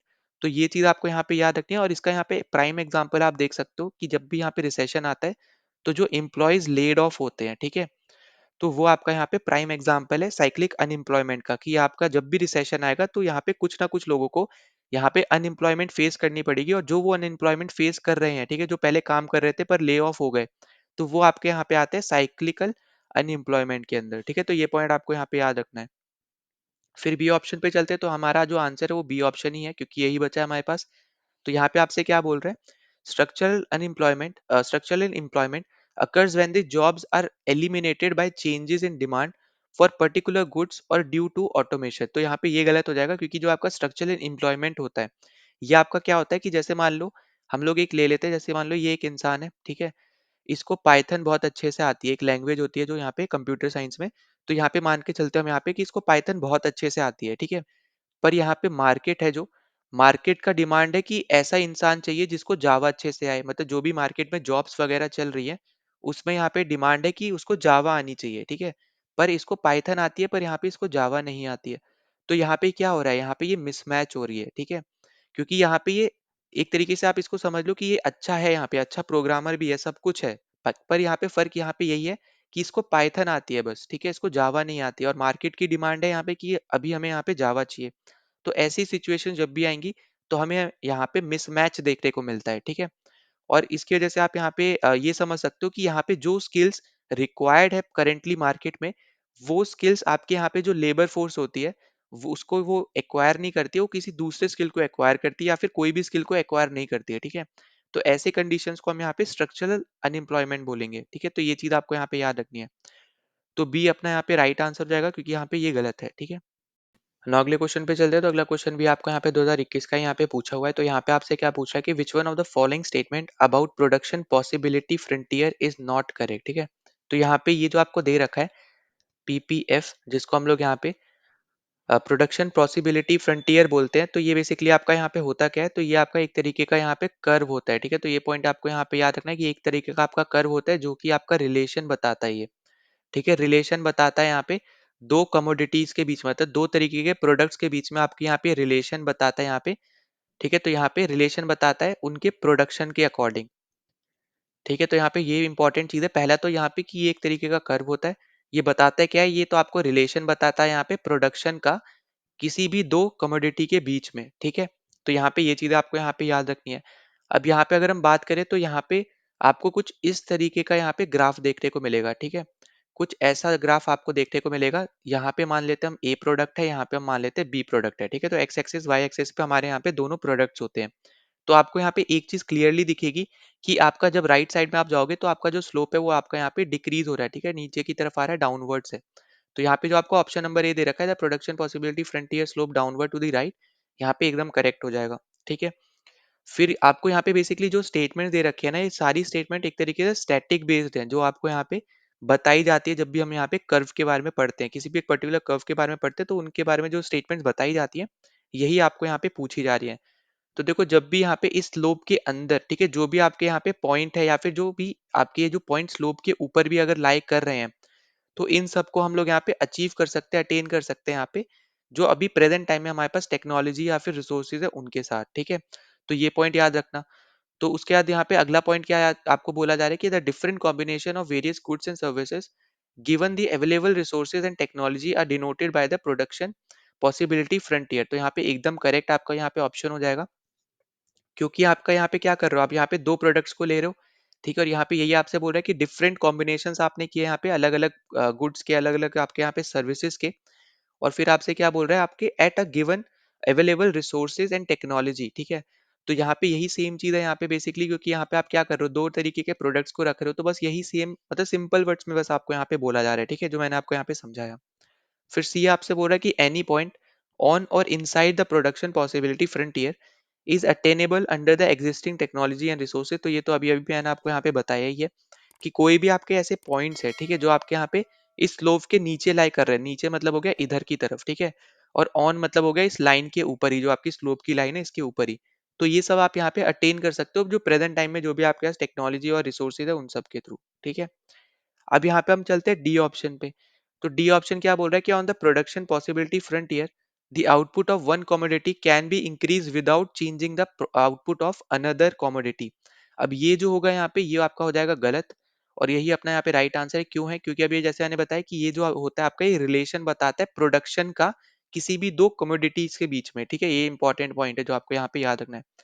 तो आपको यहाँ पे क्लियरली दिखेगा कि जब यहाँ पे ए आपका प्रोड्यूस हो रहा था 0, तब आपका उस टाइम पे जो बी था वो ज़्यादा प्रोड्यूस हो रहा था। जैसे-जैसे आपने यहाँ पे ए को मैक्सिमम पे लेकर आए, तो जो आपका यहाँ पे बी है वो आपका यहाँ पे मिनिमम पे चला गया। मतलब यहाँ पे कहने का क्या है कि यहाँ पे जो प्रोडक्शन होगा एक कमोडिटी का, वो आपका यहाँ पे दूसरी कमोडिटी के ऊपर डिपेंड करेगा। अगर दूसरी कमोडिटी का यहाँ पे ज़्यादा प्रोडक्शन हो रहा है तो पहली वाली का कम हो जाएगा, जब पहली वाली का ज़्यादा होगा तो दूसरी वाली का कम हो जाएगा, ठीक है? तो मतलब यहाँ पे है कि एक किसी ना किसी एक को आपको यहाँ पे ऐसे समझ सकते हो, यहाँ पे प्रोडक्शन को यहाँ पे कम करेगा अगर कोई भी, तो दूसरी वाले को यहाँ पे इंक्रीमेंट देखने को मिलेगा, ठीक है, प्रोडक्शन में। तो इसलिए यहाँ पे ये डी गलत हो जाएगा, क्योंकि यहाँ पे बोल रहा है कि इससे कोई फर्क नहीं पड़ता है, ठीक है। क्योंकि आपको यहाँ पे क्या दिया था, the output of one community can be increase without changing the output of another. यहाँ पे अनदर अगर हम बात करें तो दूसरे के आउटपुट के ऊपर भी यहाँ पे डिपेंड करेगी, ठीक है। तो दूसरा वाला अगर कम होगा तो पहला वाला ज्यादा हो जाएगा, दूसरा वाला ज्यादा होगा तो पहला वाला कम हो जाएगा। तो क्लियरली यहाँ पे डिपेंड करेगी उसके चेंजेस के ऊपर दूसरे वाले के, ठीक है। तो राइट आंसर है यहाँ पे ऑप्शन नंबर डी। नौ अगले क्वेश्चन पे चलते हैं। तो अगला क्वेश्चन भी आपको यहाँ पे 2021 में ही पूछा हुआ है। तो यहाँ पे आपसे पूछ रहा है कि which one of the following functions as an automatic stabiliser in the context of physical and monetary policies of an economy. मतलब आपसे यहाँ पे बेसिकली एक एज एज एन एग्जाम्पल आपसे पूछा जा रहा है कि यहाँ पे ऑटोमेटिक स्टेबिलाईजर का यहाँ पे एग्जाम्पल क्या होगा। तो यहाँ पे जैसे मैंने आपको थोड़ी देर पहले ही आपको बताया था कि ये एक आपकी एक तरीके की फिजिकल पॉलिसी होती है जो कि यहाँ पे क्या करती है, ऑफसेट करती है या फिर बैलेंस करती है जो भी आपके फ्लक्चुएशंस आपको देखने को मिलते हैं आपकी यहाँ पे इकोनॉमी में, ठीक है, आपके यहाँ पे ड्यूरिंग नॉर्मल ऑपरेशंस के टाइम पे। तो अगर हम इसके रिस्पेक्ट में बात करते हैं यहाँ पे, तो अपना जो राइट आंसर होगा वो हमारा यहाँ पे होगा option number A, personal income tax. अब यहाँ पे आपको जैसे पता होगा कि यहाँ पे जब भी आपकी इकोनॉमी रिसेशन के टाइम पे जाती है, ठीक है, तो जो भी आपकी गवर्नमेंट टैक्स वगैरह यहाँ पे कलेक्ट करती है, तो वो सारी चीजें आपकी यहाँ पे कम हो जाती हैं, ठीक है। मतलब यहाँ पे क्यों कम हो जाती है? क्योंकि वो सारी आपकी जो टैक्सेस है वो किसी ना किसी दूसरे इकोनॉमिक आपकी एक्टिविटीज के ऊपर यहाँ पे लाई करते हैं, मतलब उसके ऊपर डिपेंड करते हैं। अब जैसे यहाँ पे अगर हम बात करें पर्सनल इनकम टैक्स की, तो यहाँ पे ये आपकी यहाँ पे ये जो टैक्स है आपका डिपेंड करेगा हाउस होल्ड इनकम्स पे। मतलब आप कितना कमा रहे हो उतना ही तो आप आगे जाके टैक्स भरोगे ना। अगर आप कम ही कमा रहे हो तो आपको ज्यादा आपका जो टैक्स का स्लैब होगा वो कम हो जाएगा, है ना। तो ये चीज आपकी इसके ऊपर डिपेंड करती है। दूसरा अगर हम बात करें यहाँ पे पेरोल टैक्स की, तो ये आपका कंप्लीटली डिपेंड करता है कि यहाँ पे जो आपके वर्कर्स हैं वो आपके यहाँ पे कितना कमा रहे हैं, ठीक है। तीसरा आपका होता है यहाँ पे जैसे कॉर्पोरेट इनकम टैक्स, जो आपकी कंपनीज वगैरह हैं तो वो आपका टोटली डिपेंड करता है कि आपकी यहाँ पे जो कंपनी है उनका क्या प्रॉफिट है उसके ऊपर, ठीक है। तो यहाँ पे जो अपना राइट आंसर है ऑटोमेटिक स्टेबिलाईजर का, यहाँ पे अपना हो जाएगा यहाँ पे पर्सनल इनकम टैक्स। तो यहाँ पे आपको ये याद रखना है। तो यहाँ पे राइट आंसर क्या हो जाएगा? Option number A. ना अगले क्वेश्चन पे चलते हैं। तो अगला क्वेश्चन आपको यहाँ पे 2021 में पूछा हुआ है। तो यहाँ पे आपसे पूछा है कि broadly both birth and death rates are low in which one of the following stages of demographic transition model।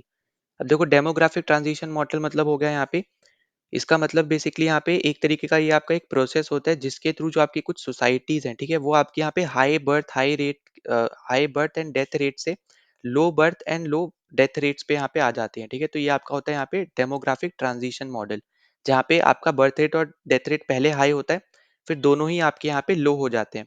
तो यहाँ पे आपको चार स्टेट्स आपको यहाँ पे देखने को मिलती है। तो यहाँ पे आपको चार स्टेजेस देखने को मिलती है। पहला आपको यहाँ पे आप बोलते हो जिसको, वो होता है आपका यहाँ पे हाई स्टेशनरी, ठीक है। अब हाई स्टेशनरी में क्या होता है कि जो आपके यहाँ पे मैं एक तरफ लिख भी दे रहा हूँ, ठीक है। तो यहाँ पे ये है बर्थ रेट, ठीक, और ये है आपका यहाँ पे डेथ रेट। ठीक है। अब हाई स्टेशनरी में क्या होता है कि आपका बर्थ रेट भी हाई होता है। ठीक है।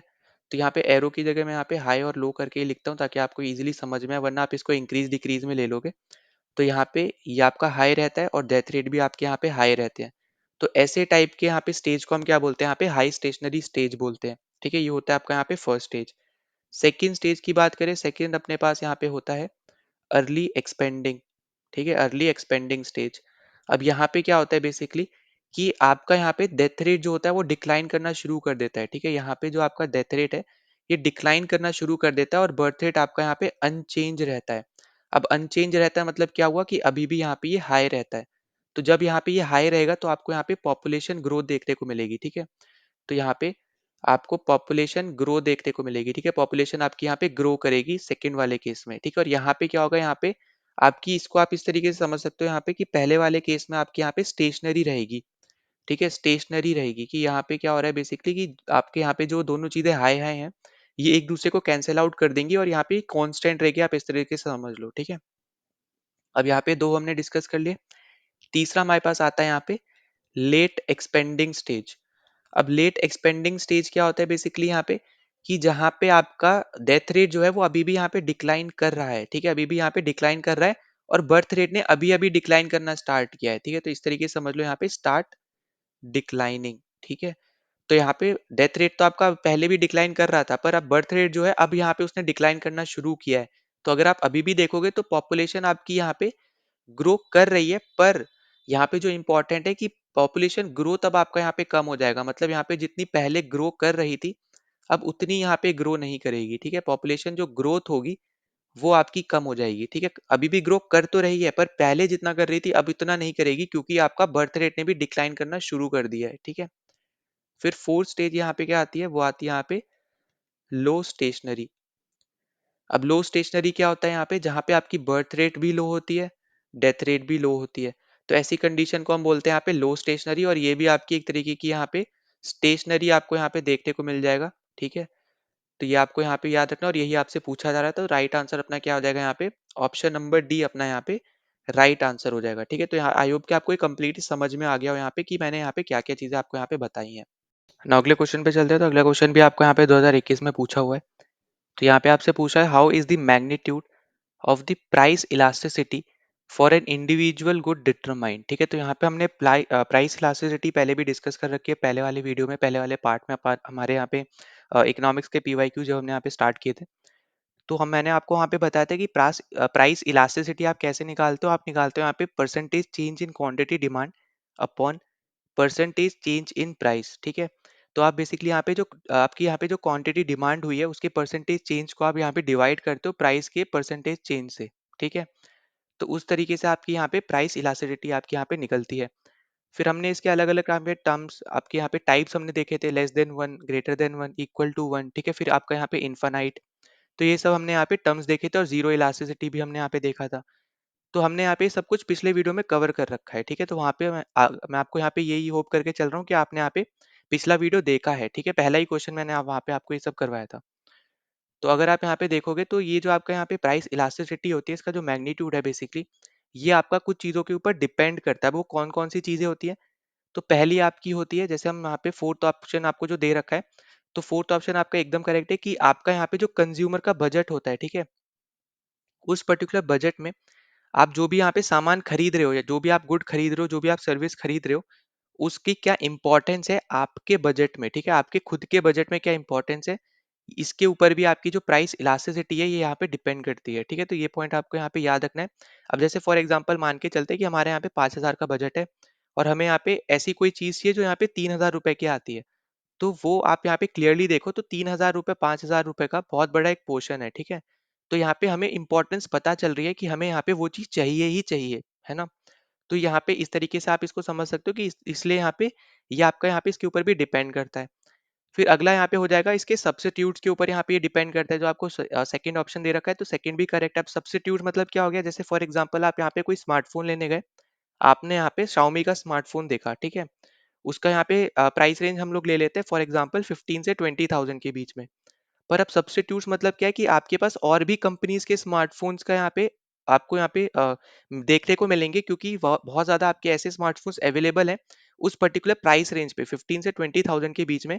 आपके पास यहाँ पे बहुत ज़्यादा और भी आपकी जो कंपनीज़ हैं, उनके भी स्मार्टफ़ोन्स आपके लिए अवेलेबल हैं। मतलब अब आपके पास एक तरीके से चॉइस करने का आपको चांस मिला है, कि अब आपके ऊपर है कि इनमें से कौन-सा आप यहाँ पे चूज़ करोगे, ठीक है? यहाँ पे एक पर्टिकुलर प्रोडक्ट की बात नहीं हो रही, यहाँ पे सब्स्टिट्यूट्स हो रहे हैं। तो सब्स्टिट्यूट मतलब हो गया कि आपके पास बहुत ज़्यादा प्रोडक्ट्स हैं, उनमें से अब आपको एक चूज़ करना है, ठीक है? अपने हिसाब से।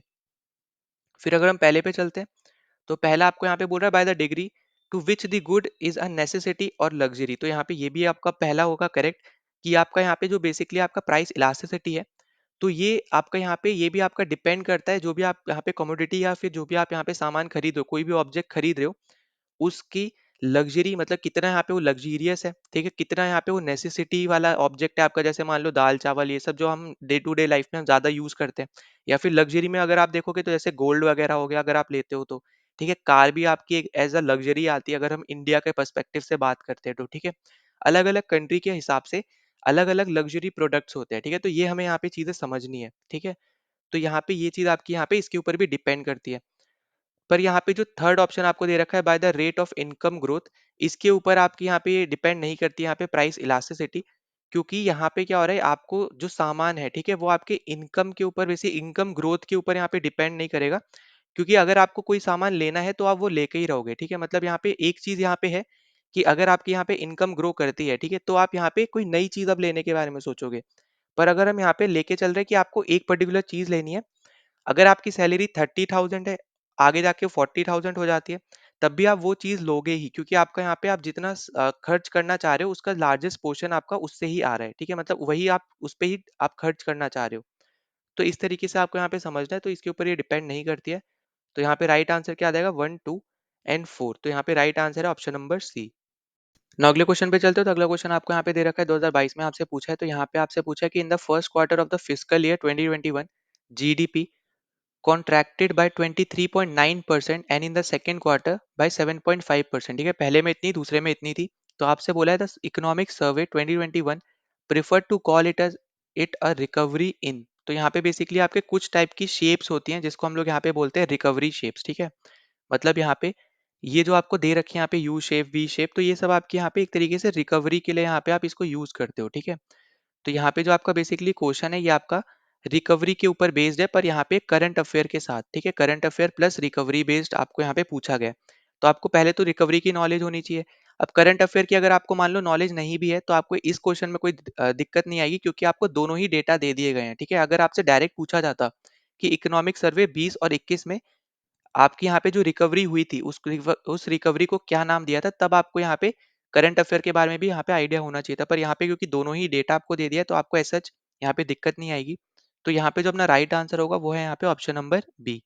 अब देखो इसका कहने का मतलब क्या है यहाँ पे, कि जो आपका यहाँ पे वी है, जैसे हम लोग यहाँ पे मान के चलते हैं कि यहाँ पे आपकी जो कंट्री है उसकी इकोनॉमी यहाँ पे थी, जिसका यहाँ पे आपको दे रखा है 23.9, ठीक है? या फिर हम ऐसे ले लेते हैं इजी टर्म्स में, जो आपको यहाँ पे मैंने समझाने के लिए ले ले रहा हूँ। जैसे हम ले लेते हैं यहाँ पे कि हमारे पास ना 5% की यहाँ पे जीडीपी की ग्रोथ थी, ठीक है, एग्जाम्पल के तौर पे। फिर हमने अगले साल देखा यहाँ पे कि नीचे हमारा यहाँ पे देखने को मिल गया यहाँ पे नेक्स्ट क्वार्टर में, ठीक है, ये हमारा यहाँ पे फर्स्ट क्वार्टर, ये हमारे पास यहाँ पे सेकंड क्वार्टर। यहाँ पे हमें देखने को मिला कि जो हमारी यहाँ पे जीडीपी ग्रोथ थी वो -2% थी, ठीक है। फिर उसके अगले साल हमने यहाँ पे देखा कि हमारा अगले मतलब अगले क्वार्टर में हमने यहाँ पे क्या देखा कि हमारी जो जीडीपी ग्रोथ थी, अब वो यहाँ पे पहुंच गई 7%। तो यहाँ पे क्या हुई, यहाँ से यहाँ तक आने में ये अपनी यहाँ पे रिकवरी हुई, कि पहले अच्छी खासी चल रही थी पर यहाँ पे डिक्रीज हो गई, फिर वापस यहाँ पे इंक्रीज हो गई, और एकदम से आपकी यहाँ पे इंक्रीज हुई है। मतलब आप इसको बोल सकते हो एकदम शार्प आपको शार्प इकोनॉमिक डिक्लाइन भी आपको इधर ही देखने को मिलता है, और शार्प इकोनॉमिक जो आपकी यहाँ पे रिकवरी है वो भी आपको इधर ही देखने को मिलती है, ठीक है? पर ऐसी टाइप की जो इकोनॉमिक रिकवरी होती है, उसको हम अच्छा नहीं मानते। क्यों नहीं मानते हैं? क्योंकि यहाँ पे कभी भी आपकी इकोनॉमी एकदम गिर जाएगी, कभी भी इंक्रीज हो जाएगी, तो आपके ज्यादा चांसेस होते हैं कि आपकी इकोनॉमी ज्यादा गिरे, ठीक है? उस केस में आपको यहाँ पे रिसेशन वगैरह ज्यादा फेस करना पड़ सकता है। पर जो सबसे अच्छा यहाँ पे माना जाता है वो है हमारे पास यहाँ पे यू शेप, ठीक है? यू शेप मतलब होता है कि धीरे धीरे गिर रही है, पर धीरे धीरे यहाँ पे आपकी बढ़ भी रही है अच्छे लेवल पे, ठीक है? तो यहाँ पे बेसिकली क्या हो जाएगा, यहाँ पे ये आपकी स्लो पेस होती है, ठीक है? जो वी शेप है ये आपकी फास्ट शेप है, फास्ट पेस है, क्योंकि यहाँ पे शार्प चेंज आपको देखने को मिल रहा है। फिर इसके अलावा अगर हम आगे बात करेंगे इसके रिस्पेक्ट में, तो यहाँ पे जो यू शेप है, यहाँ पे हम बोलते हैं कि कभी भी हमें यहाँ पे फुल रिकवरी देखने को नहीं मिलती है, ठीक है। फुल रिकवरी हमें यहाँ पे देखने को नहीं मिलती है कभी भी, ठीक है। तो यहाँ पे नेवर फुल रिकवरी, ठीक है, या फिर नेवर फुल रिकवर, ऐसे आप यहाँ पे बोल सकते हो इसको, ठीक है, नेवर फुल रिकवर, ठीक है। तो इस तरीके से आपको यहाँ पे याद रख लेना है इन दोनों ही चीज़ों को, इंपॉर्टेंट चीज़ें हैं यहाँ पे, ठीक है। यहाँ पे ये फुल है और यहाँ पे रिकवर, ठीक। फिर नेक्स्ट चीज़ आपको यहाँ पे जो दे रखा है वो है के शेप। अब देखो के शेप बेसिकली क्या होता है, जब आपका यहाँ पे रिसेशन आता है तो उस रिसेशन की हेल्प से जो आपकी पहले जो कंपनी बहुत ज़्यादा खराब परफॉर्म कर रही थी, मान लो कोई भी एक सेक्टर परफॉर्म कर रहा था, कंपनी ले लेते हैं, सेक्टर ले लेते हैं, तो ऐसा कोई सेक्टर जो बहुत ज़्यादा खराब परफॉर्म कर रहा था रिसेशन से पहले, अब यहाँ पे वो ड्यू टू रिसेशन वो अपने वापस अपने पैरों पे आ जाता है, मतलब यहाँ पे वापस वो प्रॉफिट में आ जाता है, ठीक है। पर सेम टाइम पे, एट द सेम टाइम, जो आपका एक दूसरा सेक्टर है, वो उसके साथ क्या होता है यहाँ पे कि अब उसको प्रॉब्लम फेस करनी पड़ती है रिसेशन के टाइम पे। तो आपको क्या दिख रहा है कि एक सेक्टर को फायदा हुआ, दूसरे को नुकसान हुआ। तो ऐसे टाइप की जब रिकवरी होती है तो हम उसको के शेप रिकवरी बोलते हैं, ठीक है। फिर आपका हो गया यहाँ पे डब्ल्यू शेप रिकवरी। अब देखो डब्ल्यू शेप रिकवरी क्या होती है, अब यहाँ पे आपको क्लियरली दिखेगा यहाँ पे कि जैसे मान लो 5% था, गिर के हमारा यहाँ पे हो गया था -2.2%, ठीक है, यहाँ पे जो हमने डिस्कस किया।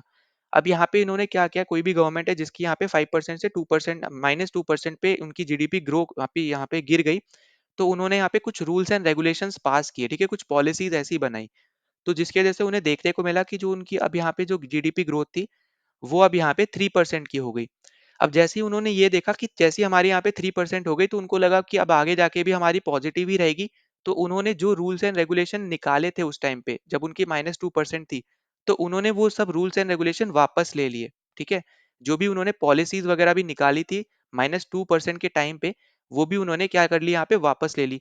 तो जब वापस ले ली तो उनको वापस से यहाँ पे उनका क्या हुआ, जीडीपी का डिक्लाइन हुआ, और वापस से वो यहाँ पे कहाँ पहुंच गई, मान लो -3 पे पहुंच गई। तो यहाँ पे क्या हो रहा है कि कंप्लीट आपने रिकवर नहीं करने दिया, उससे पहले ही आपने जो भी आपने रूल्स एंड रेगुलेशन लगाए थे वो सब आपने यहाँ पे वापस ले लिए, जिसकी वजह से वापस आपकी जो जीडीपी थी वो वापस यहाँ पे गिर गई। फिर यहाँ पे वो जब वापस यहाँ पे वही सेम रूल्स एंड रेगुलेशन लगा देंगे लॉन्गर टाइम के लिए, तो इनकी यहाँ पे इंक्रीज कर जाएगी, जैसे हम मान लेते हैं यहाँ पे 7% इंक्रीज कर गई। तो यहाँ पे बेसिकली आपको शेप के अकॉर्डिंग यहाँ पे पता चल जाएगा, ठीक है, इजी वे में आपको शेप के अकॉर्डिंग पता चल जाएगी कौन से टाइप की रिकवरी को हम क्या बोलते हैं, ठीक है। तो यहाँ पे जो आपको दे रखा था, यहाँ पे अपना राइट आंसर है बी ऑप्शन। नाउ अगले क्वेश्चन पे चलते हैं। तो अगला क्वेश्चन आपको यहाँ पे 2022 में पूछा गया, यहाँ पे आपसे पूछ रहा है कि जीएसटी क्या है, ठीक है। जीएसटी इज अ और इज एन, ठीक है। तो यहाँ पे अपना राइट आंसर है ऑप्शन नंबर ए। जीएसटी जो होता है आपका एक destination based consumption tax tax है, ठीक है। मतलब यहाँ पे जो भी चीजें आप कंज्यूम कर रहे हो ना, वो सारी चीजें आपके यहाँ पे इसके अंदर आती है। और जैसे आपको पता है कि यहाँ पे डिफरेंट डिफरेंट आपके स्लैब्स होते हैं, जैसे यहाँ पे 0% होता है, 5%, 12%, 18%, ठीक है, 28%। तो ये सब आपके यहाँ पे टाइप्स ऑफ स्लैब्स होते हैं। और जीएसटी जो होता है आपका एक इनडायरेक्ट टैक्स होता है, ठीक है। तो यहाँ पे ये भी याद रखना, ये क्या होता है आपका यहाँ पे, ये आपका इनडायरेक्ट टैक्स होता है, ठीक है। तो ये भी आपके लिए इंपॉर्टेंट है। किसके ऊपर बेस्ड होता है यहाँ पे, तो ये आपका बेस्ड है कैनेडियन मॉडल के ऊपर, ठीक है। तो कैनेडियन मॉडल के ऊपर यहाँ पे बेस्ड है, 2017 में आपका यहाँ पे ये जीएसटी आया था। साथ ही साथ आपको यहाँ पे याद रखना है कि फर्स्ट स्टेट कौन सी थी जिसने यहाँ पे ये इम्प्लीमेंट किया था, तो वो थी आपकी यहाँ पे असम, ठीक है। असम आपकी पहली स्टेट थी आपकी यहाँ पे जिसने ये चीज इम्प्लीमेंट करी थी। जीएसटी से रिलेटेड आपसे आर्टिकल भी पूछ लेता है कभी कभी पॉलिटी के केस में, तो आपको यहाँ पे याद रखना आर्टिकल 279, ठीक है। तो यहाँ पे ये भी आपको पता होना चाहिए। इसके अलावा अगर आपको पता हो कि जीएसटी की एक काउंसिल भी होती है, ठीक है, जीएसटी काउंसिल जो होती है उसको हेड कौन करता है, तो हेड आपके यहाँ पे करते हैं यूनियन में जो आपके यहाँ पे फाइनेंस मिनिस्टर होती हैं वो, ठीक है। जैसे अभी प्रेजेंट टाइम में निर्मला सीतारमन है, ठीक है। तो यहाँ पे हेड कौन करता है, यहाँ पे फाइनेंस मिनिस्टर आपके यहाँ पे हेड करते हैं यूनियन के, ठीक है। यूनियन मतलब सेंटर के, ठीक है। तो ये सब चीजें आपके लिए यहाँ पे इंपॉर्टेंट है, जो जो मैंने आपको यहाँ पे बताई है सब नोट डाउन कर लेना, इंपॉर्टेंट है। दूसरी चीज आपको यहाँ पे और क्या याद रखनी है, तो आप यहाँ पे एक और चीज आप जो यहाँ पे याद रख सकते हो कि यहाँ पे आपके अलग अलग कुछ आपके टैक्स वगैरह भी होते हैं, जैसे आपका होता है CGST। अब CGST जो होता है ये आपका होता है सेंटर के थ्रू, ठीक है, क्योंकि यहाँ पे सी मतलब है सेंटर। फिर एक होता है आपके पास SGST, यहाँ पे जो एस का मतलब है वो है यहाँ पे स्टेट, तो स्टेट के आगे मतलब स्टेट के लिए जो आपके यहाँ पे टर्म्स है, ठीक है, आपके यहाँ पे टैक्स वगैरह है। फिर जो आपका यहाँ पे नेक्स्ट होता है IGST। अब IGST जो आपका यहाँ पे टैक्स है, ये आपका होता है यहाँ पे इंटर स्टेट में जो आप यहाँ पे चीजों को पहुंचाते हो, मतलब यहाँ पे दो स्टेट जब आपके यहाँ पे इन्वॉल्व हो जाते हैं, तो इंटर स्टेट जब आप यहाँ पे सप्लाईज वगैरह आप यहाँ पे पहुंचाते हो तो उनमें जो टैक्स लगता है बेसिकली यहाँ पे वो चीज़ होगी, ठीक है। तो यहाँ पे ये सारी चीज़ें हैं जो आपको यहाँ पे समझनी है जीएसटी के रिगार्डिंग। और ये सब आपके यहाँ पे टैक्स स्लैब्स है, ठीक है। ये सब यहाँ पे परसेंटेज के साथ है, ठीक है। 12%, फिर 18%, 28%, ये सब आपके यहाँ पे टैक्स के स्लैब्स है, ठीक है, जीएसटी के अंदर। तो यहाँ पे अपना राइट आंसर क्या है? ऑप्शन नंबर ए अपना यहाँ पे राइट आंसर है। नाउ अगले क्वेश्चन पे चलते हैं। तो अगला क्वेश्चन आपको यहाँ पे 2022 से पूछा गया है। तो यहाँ पे आपसे क्या पूछ रहा है? The proceeds from disinvestment are included as. अब देखो डिस इन्वेस्टमेंट का मतलब क्या है यहाँ पे? तो डिस इन्वेस्टमेंट का मतलब होता है यहाँ पे कि आपकी कोई भी ऑर्गेनाइजेशन या फिर आपकी कोई भी यहाँ पे गवर्नमेंट, ठीक है, जब यहाँ पे आप यहाँ पे जब रेस करती है फंड्स को विद रिस्पेक्ट टू यहाँ पे अपनी ओनरशिप के जो स्टेक्स होते हैं किसी पर्टिकुलर चीज में यहाँ पे उनको बेच के, ठीक है। तो यहाँ पे जो उनके स्टेक्स है उस पर्टिकुलर गवर्नमेंट के जो उन्होंने यहाँ पे स्टेक ले रखे हैं किसी चीज में, यहाँ पे वो उसको बेच के रेज करती है फंड्स को, ठीक है, फंड रेज करती है। तो उस पर्टिकुलर चीजों को हम यहाँ पे बोलते हैं डिस इन्वेस्टमेंट, ठीक है। तो पहली चीज तो आपको आई होप कि आपको ये समझ में आ गई हो, ठीक है। दूसरी चीज आपको यहाँ पे याद रखनी है कि यहाँ पे जो डिस इन्वेस्टमेंट प्रोसीड्स होते हैं ये आपके एक टाइप के कैपिटल रिसीप्ट होती है। अब कैपिटल रिसीप्ट क्या होती है? तो कैपिटल रिसीप्ट आपकी ऐसी रिसीप्ट होती है जहां पे जो आपकी गवर्नमेंट है, ठीक है, तो यहाँ पे आपकी कोई भी रिसीप्ट जो आपकी गवर्नमेंट की होती है वो जो क्रिएट कर दे यहाँ पे लाइबिलिटी, मतलब लाइबिलिटी मतलब होता है यहाँ पे उधार के तौर पे, ठीक है। ऐसी रिसीप्ट आपकी गवर्नमेंट की जो यहाँ पे लाइबिलिटी को क्रिएट कर दे, या फिर जो आपकी गवर्नमेंट के जो एसेट्स हैं, ठीक है, जो उनके यहाँ पे प्रॉपर्टीज हैं, ऐसा समझ लो आप, जो उनके खुद के एसेट्स हैं उनको वो बेचने लग जाए, ठीक है, वो यहाँ पे लूज करना शुरू कर दे। तो वही चीज हमें यहाँ पे डिसइन्वेस्टमेंट में देखने को मिल रही थी। तो इसलिए हमारे यहाँ पे जो राइट आंसर है वो यहाँ पे ऑप्शन नंबर सी हमारे यहाँ पे राइट आंसर है, ठीक है। तो यहाँ पे सी ऑप्शन अपना यहाँ पे इस क्वेश्चन के रिगार्डिंग अपना करेक्ट आंसर है। नाउ अगले क्वेश्चन में आपको यहाँ पे क्या बोल रखा है? With reference to Indian economy the term bad bank frequently mentioned in news refers to. अब देखो ये 2022 का क्वेश्चन है तो उसके अकॉर्डिंग आपसे यहाँ पे करंट अफेयर प्लस इकोनॉमिक्स से रिलेटेड आपसे यहाँ पे क्वेश्चन पूछ लिया। तो यहाँ पे देखो बैड बैंक्स क्या होती हैं बेसिकली? तो बैड बैंक्स आपकी होती है यहाँ पे एसिड रिकंस्ट्रक्शन कंपनी, ठीक है। जो आपका पहला ऑप्शन दे रखा है ये आपका करेक्ट हो जाएगा। अब यहाँ पे इसका कहने का मतलब क्या है? तो देखो यहाँ पे क्या होता है, ये आपकी ऐसे टाइप की कंपनीज होती है जो कि बैड लोन्स को हैंडल करती है, ठीक है। बैड लोन्स को क्या करती है यहाँ पे? हैंडल करती है, ठीक है। इसके साथ साथ जो आपके यहाँ पे एनपीए होते हैं, मतलब यहाँ पे कहने का क्या, एनपीए का मतलब नॉन परफॉर्मिंग एसेट्स, ठीक है। तो यहाँ पे मैं लिख भी दे रहा हूँ नॉन परफॉर्मिंग एसेट्स, ठीक है। तो इनको और यहाँ पे बैड लोन्स को यहाँ पे क्या करती है? यहाँ पे ये हैंडल करती है, ठीक है, परफॉर्मिंग है ये। तो यहाँ पे इन दोनों चीज़ों को यहाँ पे हैंडल करते हैं। कैसे हैंडल करती है? पहले आपकी जैसे मान लो एनपीए की बात करते हैं तो यहाँ पे एनपीए को वो खरीदेगी, फिर ट्राई करेगी यहाँ पे रिकवर करने का, और एटलीस्ट यहाँ पे ट्राई करते हैं कि जितना यहाँ पे उसका लॉस हुआ है उसका एटलीस्ट यहाँ पे कुछ हिस्सा यहाँ पे वो वापस ला पाए, ठीक है। तो यहाँ पे इस तरीके से आप समझ सकते हो। तो यहाँ पे जो मेन रीजन है यहाँ पे बैड, मतलब यहाँ पे जो मेन कॉन्सेप्ट है यहाँ पे इसका यही है कि यहाँ पे ये एक तरीके का एसेट रिकंस्ट्रक्शन कंपनी होती है जो कि आपके बैड लोन्स को, एनपीएस को यहाँ पे बैंक्स वगैरह से यहाँ पे अगर खरीद रही है तो उसको यहाँ पे वो रिकवर करने का यहाँ पे कोशिश करती है, ठीक है। तो यहाँ पे ए ऑप्शन अपना यहाँ पे करेक्ट हो जाएगा। ना अगले पे चलते तो अगला आपका यहाँ पे पूछा जा रहा है 2022 का एक क्वेश्चन है। तो यहाँ पे पूछ रहा है कि nowadays non fungible tokens are talked about in the context of. अब देखो यहाँ पे ये जो आपसे पूछा है तो ये भी आपको यहाँ पे करंट अफेयर में, क्योंकि यहाँ पे न्यूज में था उस टाइम पे, तो इसलिए आपसे यहाँ पे पूछा था। तो यहाँ पे जो आपकी नॉन फंजिबल टोकन्स होते हैं बेसिकली, तो ये आपके यहाँ पे यूनिट्स होती है डेटा की, ठीक है। तो यहाँ पे क्या होती है? आपकी यूनिट्स होती है, यूनिट्स ऑफ डेटा, जो कि आपकी यहाँ पे स्टोर्ड होती है। कहाँ पे? ये आपकी स्टोर्ड होती है यहाँ पे ब्लॉकचेन में, ठीक है। तो ये आपकी क्या होती है? यहाँ पे ब्लॉकचेन में आपकी स्टोर्ड होती है। तो ब्लॉकचेन कुछ नहीं है, बस आपका एक डिजिटल लेजर होता है, ठीक है। ये आपका एक तरीके का डिजिटल लेजर होता है जिसमें आपकी यहाँ पे यूनिट्स ऑफ डेटा, जिसको हम लोग यहाँ पे नॉन फंजिबल टोकन्स बोलते हैं, ये आपके यहाँ पे स्टोर्ड होते हैं। तो ये क्या होते हैं बेसिकली? ये आपके हो गए यहाँ पे digital assets on a blockchain, क्योंकि ऑब्वियस सी बात है जब आपके यहाँ पे यूनिट ऑफ डेटा है तो आप यहाँ पे स्टोर कर रहे हो आपके ब्लॉकचेन पर। ब्लॉकचेन को जब हम यहाँ पे डिजिटल लेजर बोल रहे हैं तो ऑब्वियस सी बात है जिस पे हम यहाँ पे जो चीजें स्टोर करेंगे वो आपके यहाँ पे डिजिटल एसेट्स होंगे, ठीक है। तो डिजिटल एसेट्स आपके होते हैं जो ब्लॉकचेन पे आप यहाँ पे स्टोर करके रखते हो, उनको हम यहाँ पे नॉन फंजिबल टोकन्स बोलते हैं, ठीक है। तो यहाँ पे राइट आंसर हो जाएगा यहाँ पे ऑप्शन नंबर ए।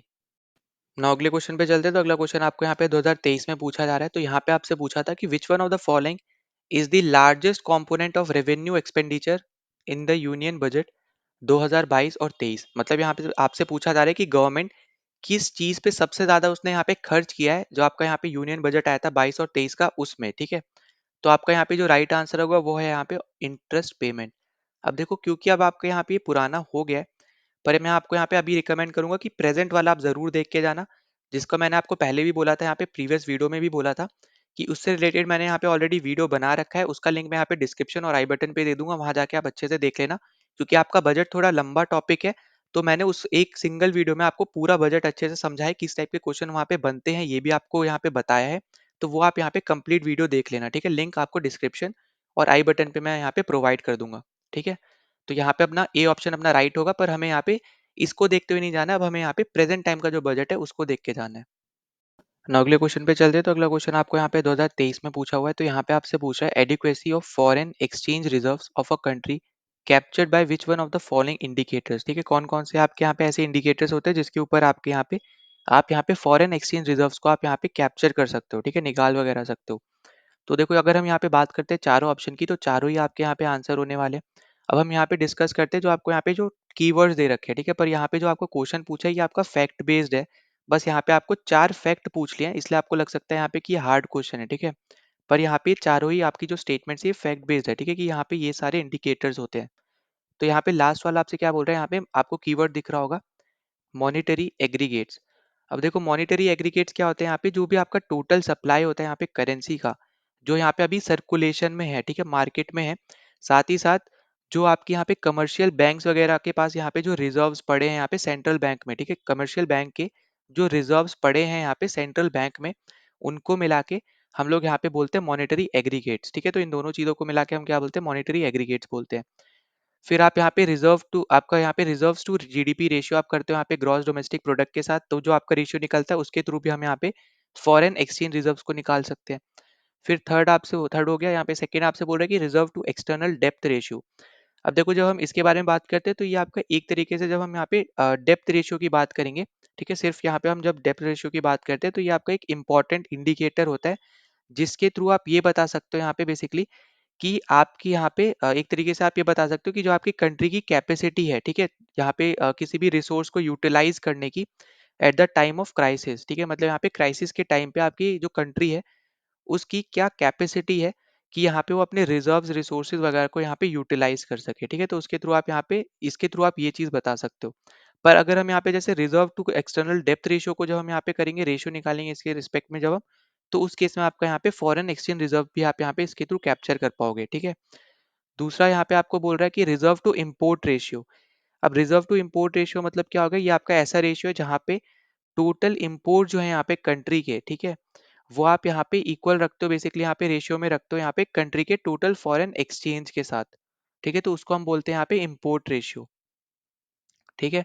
तो इम्पोर्ट रेशियो क्या होगा, जो भी आपका रेशियो है यहाँ पे बेसिकली, तो रेशियो किसके बीच में होता है, एक होता है आपका टोटल इम्पोर्ट जो भी यहाँ पे कंट्री ने किया है वो, दूसरी क्वांटिटी आपकी होती है यहाँ पे कंट्री के जो टोटल फॉरेन एक्सचेंज है, ठीक है, फॉरेन एक्सचेंज रिजर्व्स है वो। तो आपको यहाँ पे इसके टर्म्स में ही दिख रहा है यहाँ पे, तो ये तो आपका यहाँ पे निकालेगा ही, ठीक है, कैप्चर करेगा ही।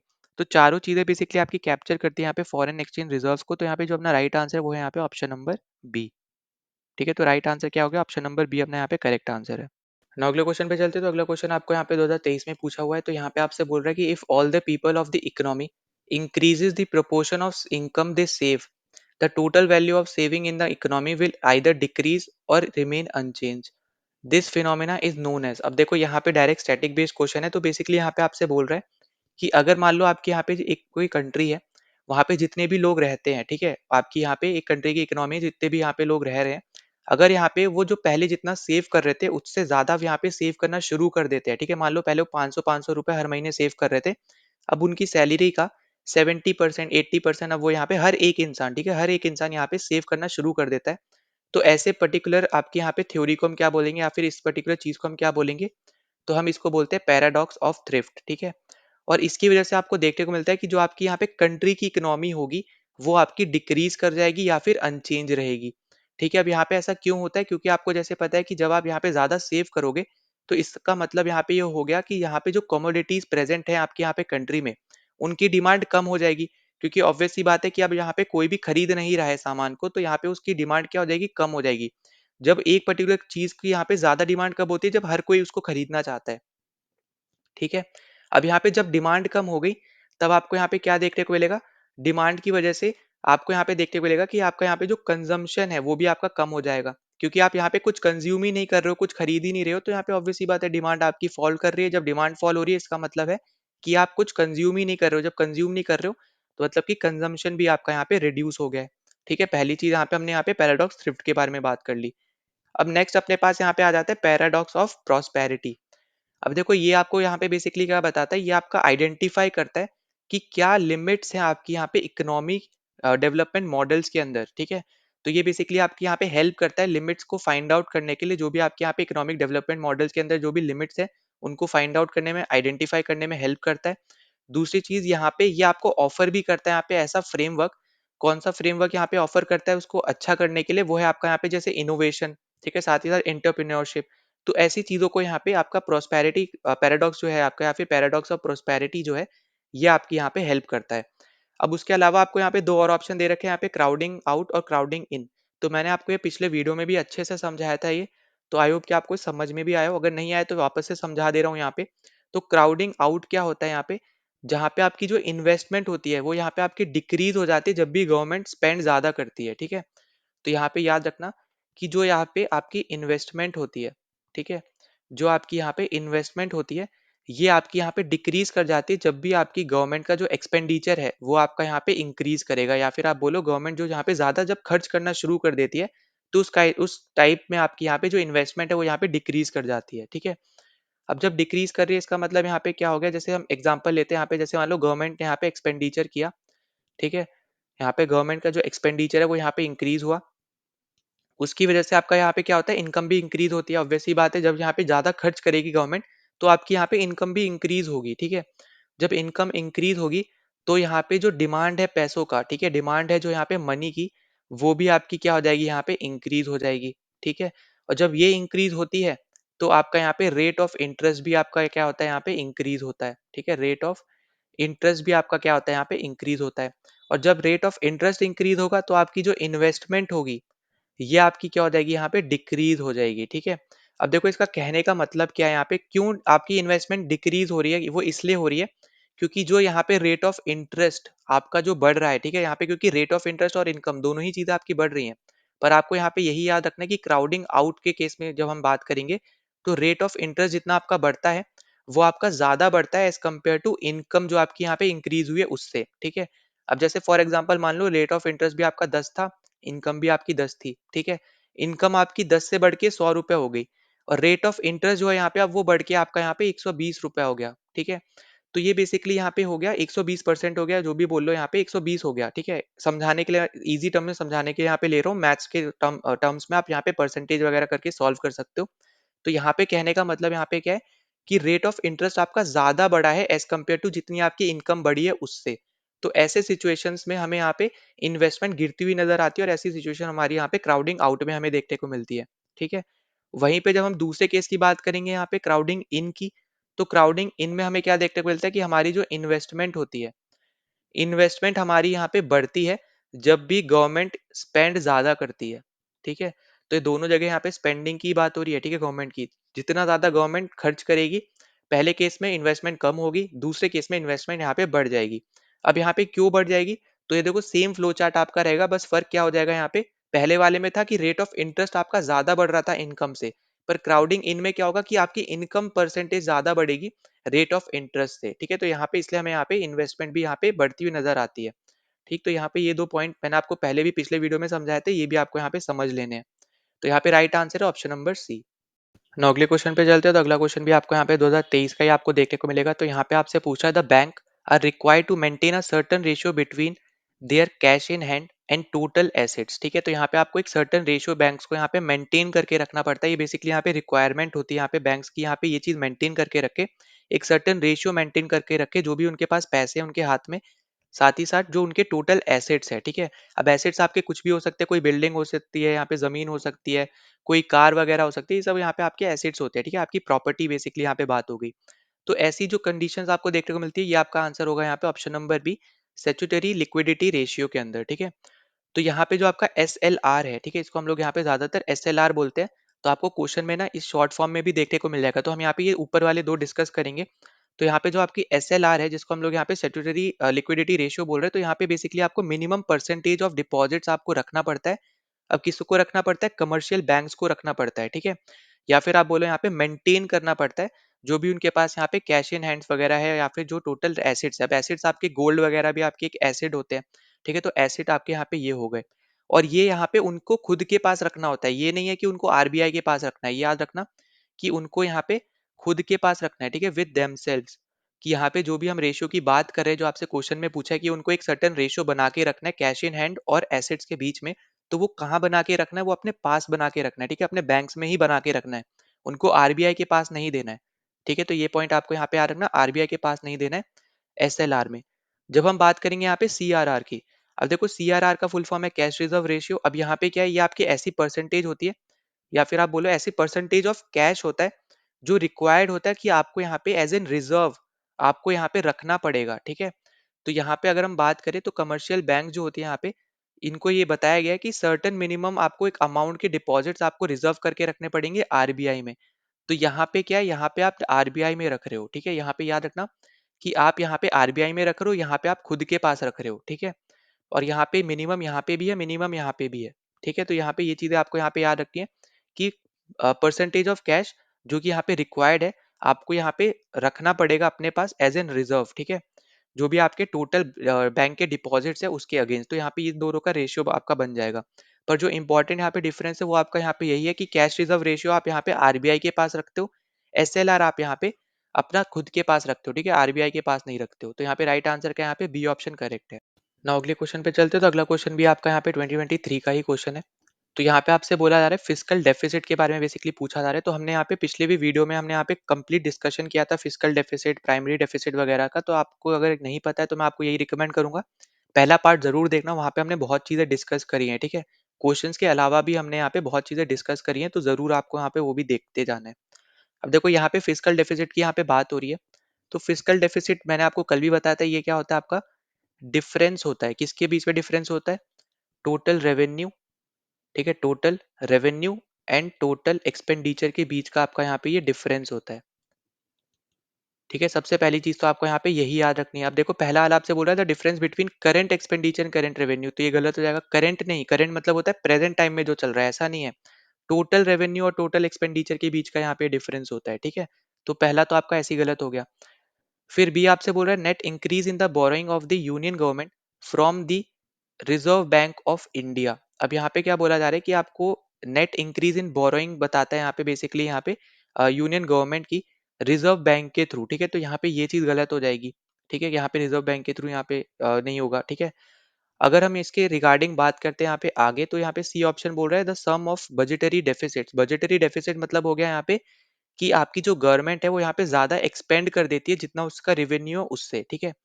इसका मतलब है यहाँ पे कि जो आपका यहाँ पे एक्सपेंडिचर है गवर्नमेंट का, वो यहाँ पे ज्यादा है रेवेन्यू से, ठीक है? तो ऐसे केसेस को हम बोलते हैं यहाँ पे बजटरी डेफिसिट्स, ठीक है? तो यहाँ पे अगर हम बात करें तो जो हमारा यहाँ पे बजटरी डेफिसिट्स है और जो यहाँ पे हमारी नेट इंक्रीज हमें देखने को मिलती है यहाँ पे इंटरनल एक्सटर्नल बोरोइंग में, तो ये हमारा यहाँ पे राइट आंसर होगा। तो देखो इसी को ही ना, जो मैंने आपको यहाँ पे टर्म समझाई है, ठीक है, इसी को ही यहाँ पे इन्होंने थोड़ा अलग तरीके से यहाँ पे लिख के बताया।